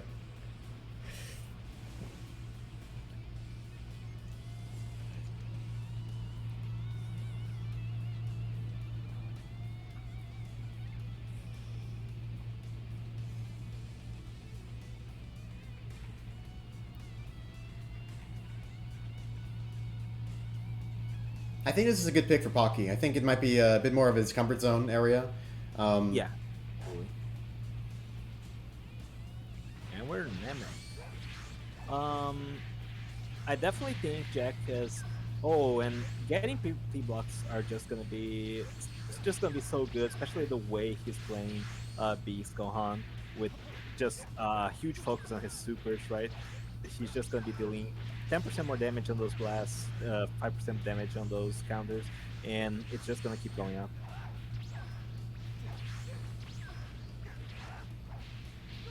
Oh, this is not good, however. And a nice stamina break punish, but is he able to do more off of it? Oh, yeah, he doesn't have enough. Yeah, he's just gonna. And that's not even gonna count that's not even gonna count as a reset. Yeah, just not the best punish by Pocky. Nice the burst, but can't deny the reset. Didn't even score a whole lot of damage for it either. Now I'm probably going to be hoping for, if I was Pocky, I'd be hoping for more breakless damage, something that can be used without having to worry about him using his evasive Demon Ray on me. Yeah.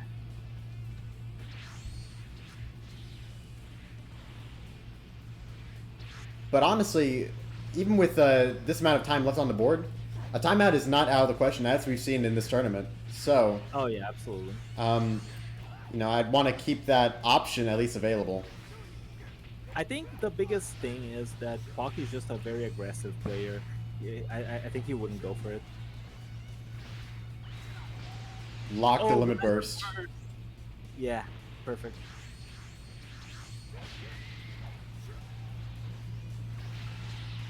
Oh, didn't do it in time. But yeah, this is.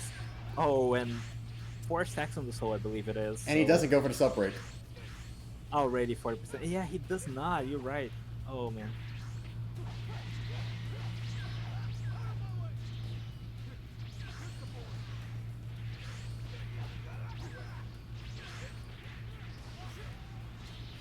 Nicely done. The heroic assault to counter the Demon Ray.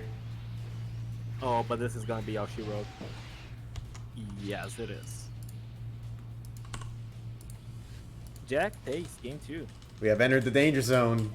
Right now, the man. set is 0-2. What's going to happen? Pocky back against the wall. Let's see if it can make a miracle happen, or if Jack is just gonna keep going with this Beast Gohan 4-win streak he has not lost yet since the bracket reset.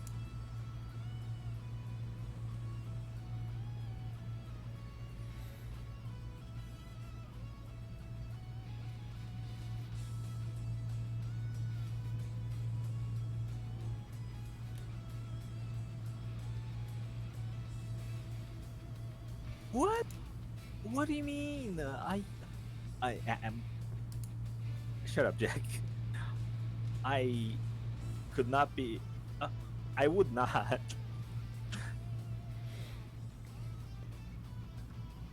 Dog did not patch a speech check. But anyway, I mean. Anyway, Nerdhan versus Beasthan. This is like, oh man. this is like the two... It's like the living personification of the community versus Gohan. Right? Oh man. And it looks like the base pick is going to win this. But we'll just have to see. JJK, plenty of experience already with Adult Han. We're definitely seeing that seep through into this matchup. Yeah, absolutely. Pocky, an unfortunate victim my of his God. low health pool. Oh my god, he's just, you know, Pocky's the one playing Beast Gohan, but it's Jack who's going Beast mode. He's just playing so fast and so accurate.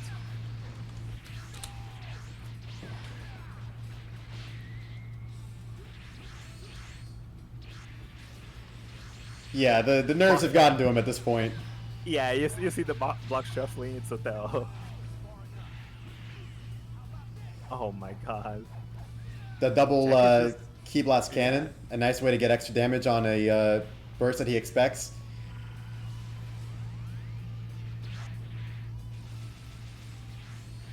You know what I find interesting is that throughout the tournament we haven't seen all that much special beam cannon anymore from the Beast Gohans. It's been mostly in the beginning portion of the tournament. I wonder if Pocky should have maybe gone for a Hail Mary there at some point.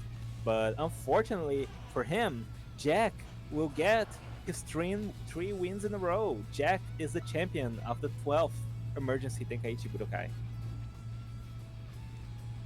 And as promised, the champion will now get to play against Felix, who's the dirty, dirty cheater.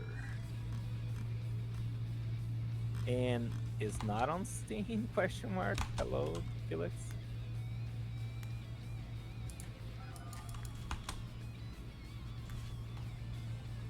Oh, there he is. Okay. All good. He wouldn't miss this for the world.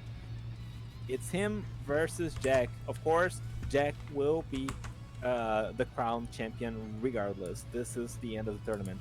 But Felix, to get an opportunity to show off his knowledge with the newest DLC characters, will be playing here in a best of 5 set against Jack.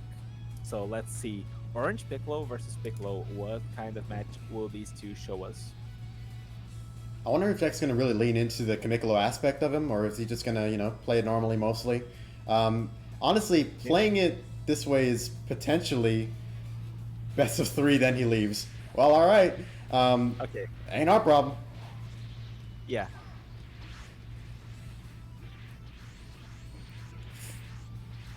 There are advantages and disadvantages to having Orange Piccolo, be the one that has to be the aggressor. But it looks like that might not even have to come into play, as JJK is being pretty happy about using his stamina up. In fact, I can't really tell from here whether or not he's using the Kamikolo Soul. I kind of didn't notice at the beginning of the match. Yeah. He is. Yeah, that's definitely the preset. Well, he's doing a number to Felix right now too. Those Sonic kicks, definitely something to watch out for. Using his super while hiding in the bush. Yeah. Orange Piccolo picking up some tricks from Fortnite.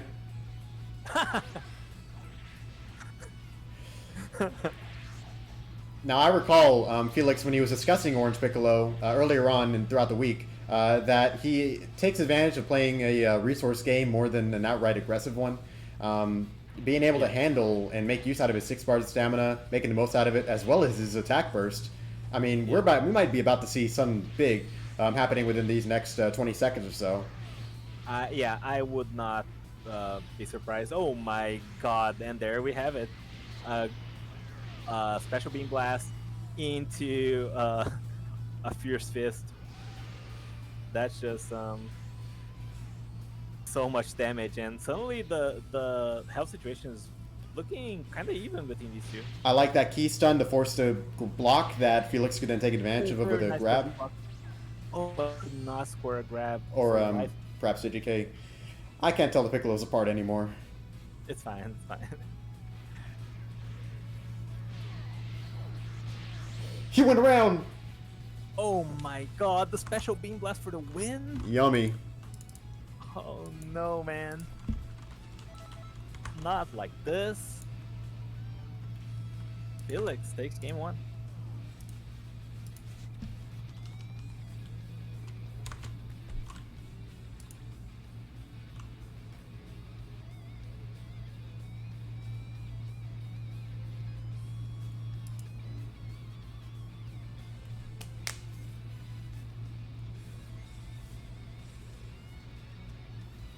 So I'm sure we'll be seeing an adjustment from JJK on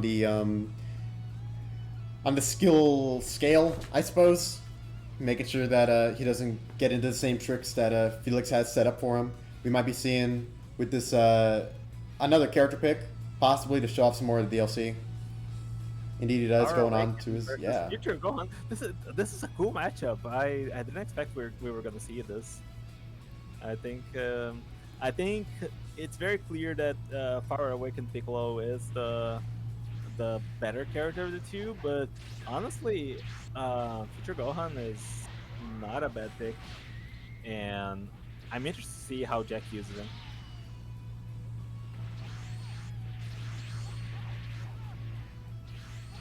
Nice use out of the super explosive wave super backflip to get out of there. Yeah, no, that definitely comes up a lot, especially on Future Gohan, but also on Orange Piccolo. That move is very interesting. It's pretty much on par with regular backflip in terms of iframes and how it can bolster your cancels, but it goes a little further back, and it doesn't always face you towards your opponent. It the direction for it is static, but it's still a very nice little package considering it's also a good key blast super that you can get extensions out of.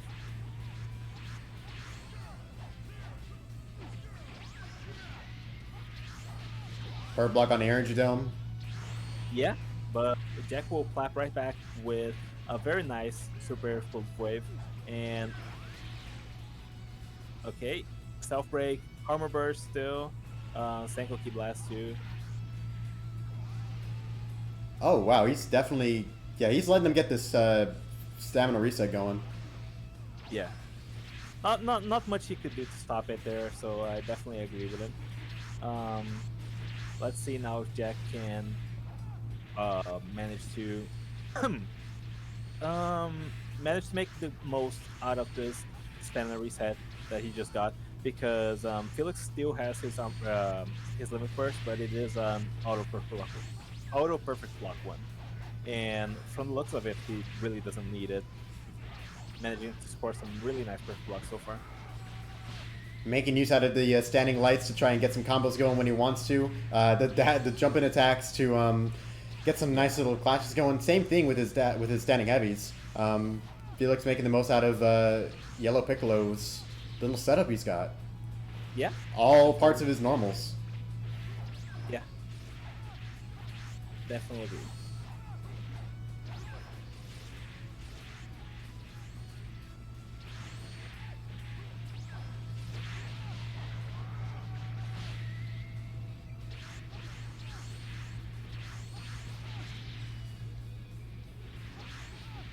Jack is making great use out of those dashing heavy with backflip.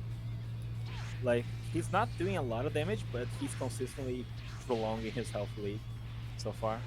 Yeah, we can definitely have seen a change of philosophy halfway part this match, and now we're seeing the fruits of that. This health advantage on JJK's side, and this ability to just take advantage of Felix's expectations. Absolutely. Mixing up his grabs, mixing up the dashing heavies. I would say that at the forefront of this is this kind of this bait game, where it's taking advantage of what they've seen you do and playing around that even more than it comes to playing just with the sticks or whatever. Yeah, absolutely. These two are very interesting to see fight every time. They really just have played each other so much and are always at odds against each other. It's no wonder that this is the kind of matchup we are shown here. 1-to-1 on the board. Match point if they do decide to stick just to a best of 3. And wow. It looks like Really? Felix is going to get his wish on playing all 3 of the new characters here. Yeah, right? He was so confident he was just gonna get a clean sweep, but not looking likely. He will now probably be picking Beast Gohan. Let's see if he's gonna be able to take down Jack, or if Jack is gonna have the last laugh in the end. You know, this tournament is really symbolic of the type of person Jack is. Man will rage quit out of winners finals and will manage to win the whole last tournament, and even is doing well now against Felix in this bonus matchup.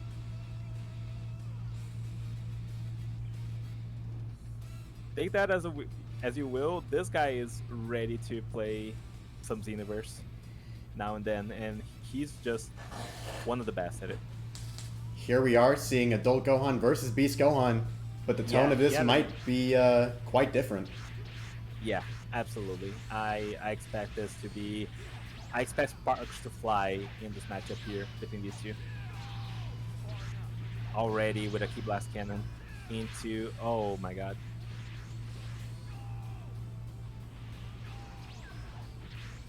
Jack has yet to be touched, and just like that, he will now be touched. Gets countered. This is... You gotta watch out for that counter because it's so much damage. And yet again, but this time the stagger will not proc, so Jack is able to get scot-free in terms of how much damage Felix is able to dish out on him. Tries to go for that restand combo he's got there. Interesting that you have to do the step vanish backward and then do the attack and not just step forward and keep comboing. That puts him in juggle for some reason. Interesting. I didn't know that actually.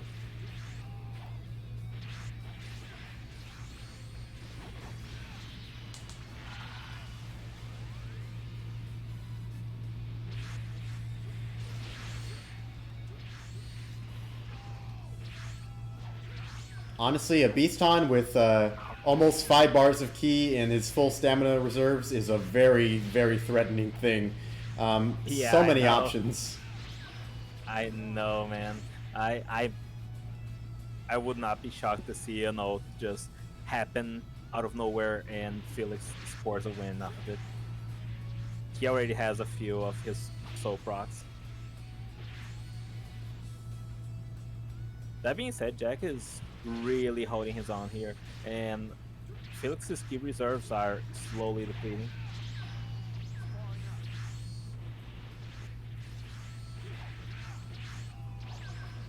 Looks like the players are kind of taking a more careful approach now. Oh my god. Took the time to get back some resources, but it's about to get right back into what they were doing. Yeah, absolutely. Oh, Felix is just getting punished for those counters, man. He can't get it off. Whenever he thinks he's baited Jack, oh, he finally did. But this is, he has one last bar of key, and Jack has a lot to work with, though. Jack's just trying to bait that counter.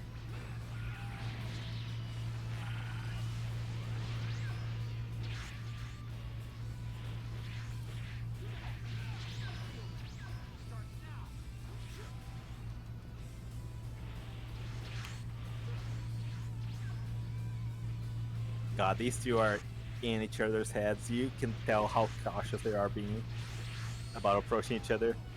Absolutely. And I can... Oh my god. The air feels heavy in this match. These two, neither player wants to lose. They're playing their hearts out. But one of them will have to bite the dust here. Let's see who it's gonna be. I think... I'm not sure I understand what Jack is doing with those teleport combos into Super Guard. Probably leveraging his health advantage. Oh my god, it seems to be... I was gonna say it seems to be working, but now I'm not too sure. Can he deal enough damage to Felix now? Absolutely not. He's going to have to find some way to like get in there. It's going to involve a lot of winning neutral states to even get his stamina down to hopefully do something. Counter, no. All right, that was a fantastic set. I'm sad that Jack couldn't. Jack, how dare you think I cheer against you all the time? Fuck you, man. I was rooting the shit.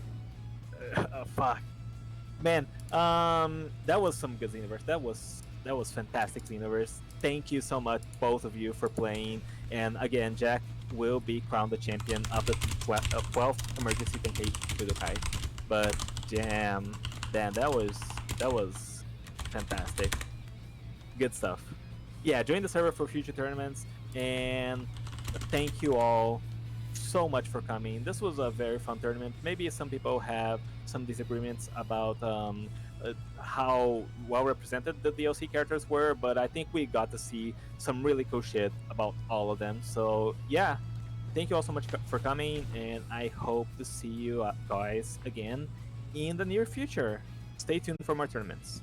See you guys, and happy Mother's Day in America. Yeah, in America.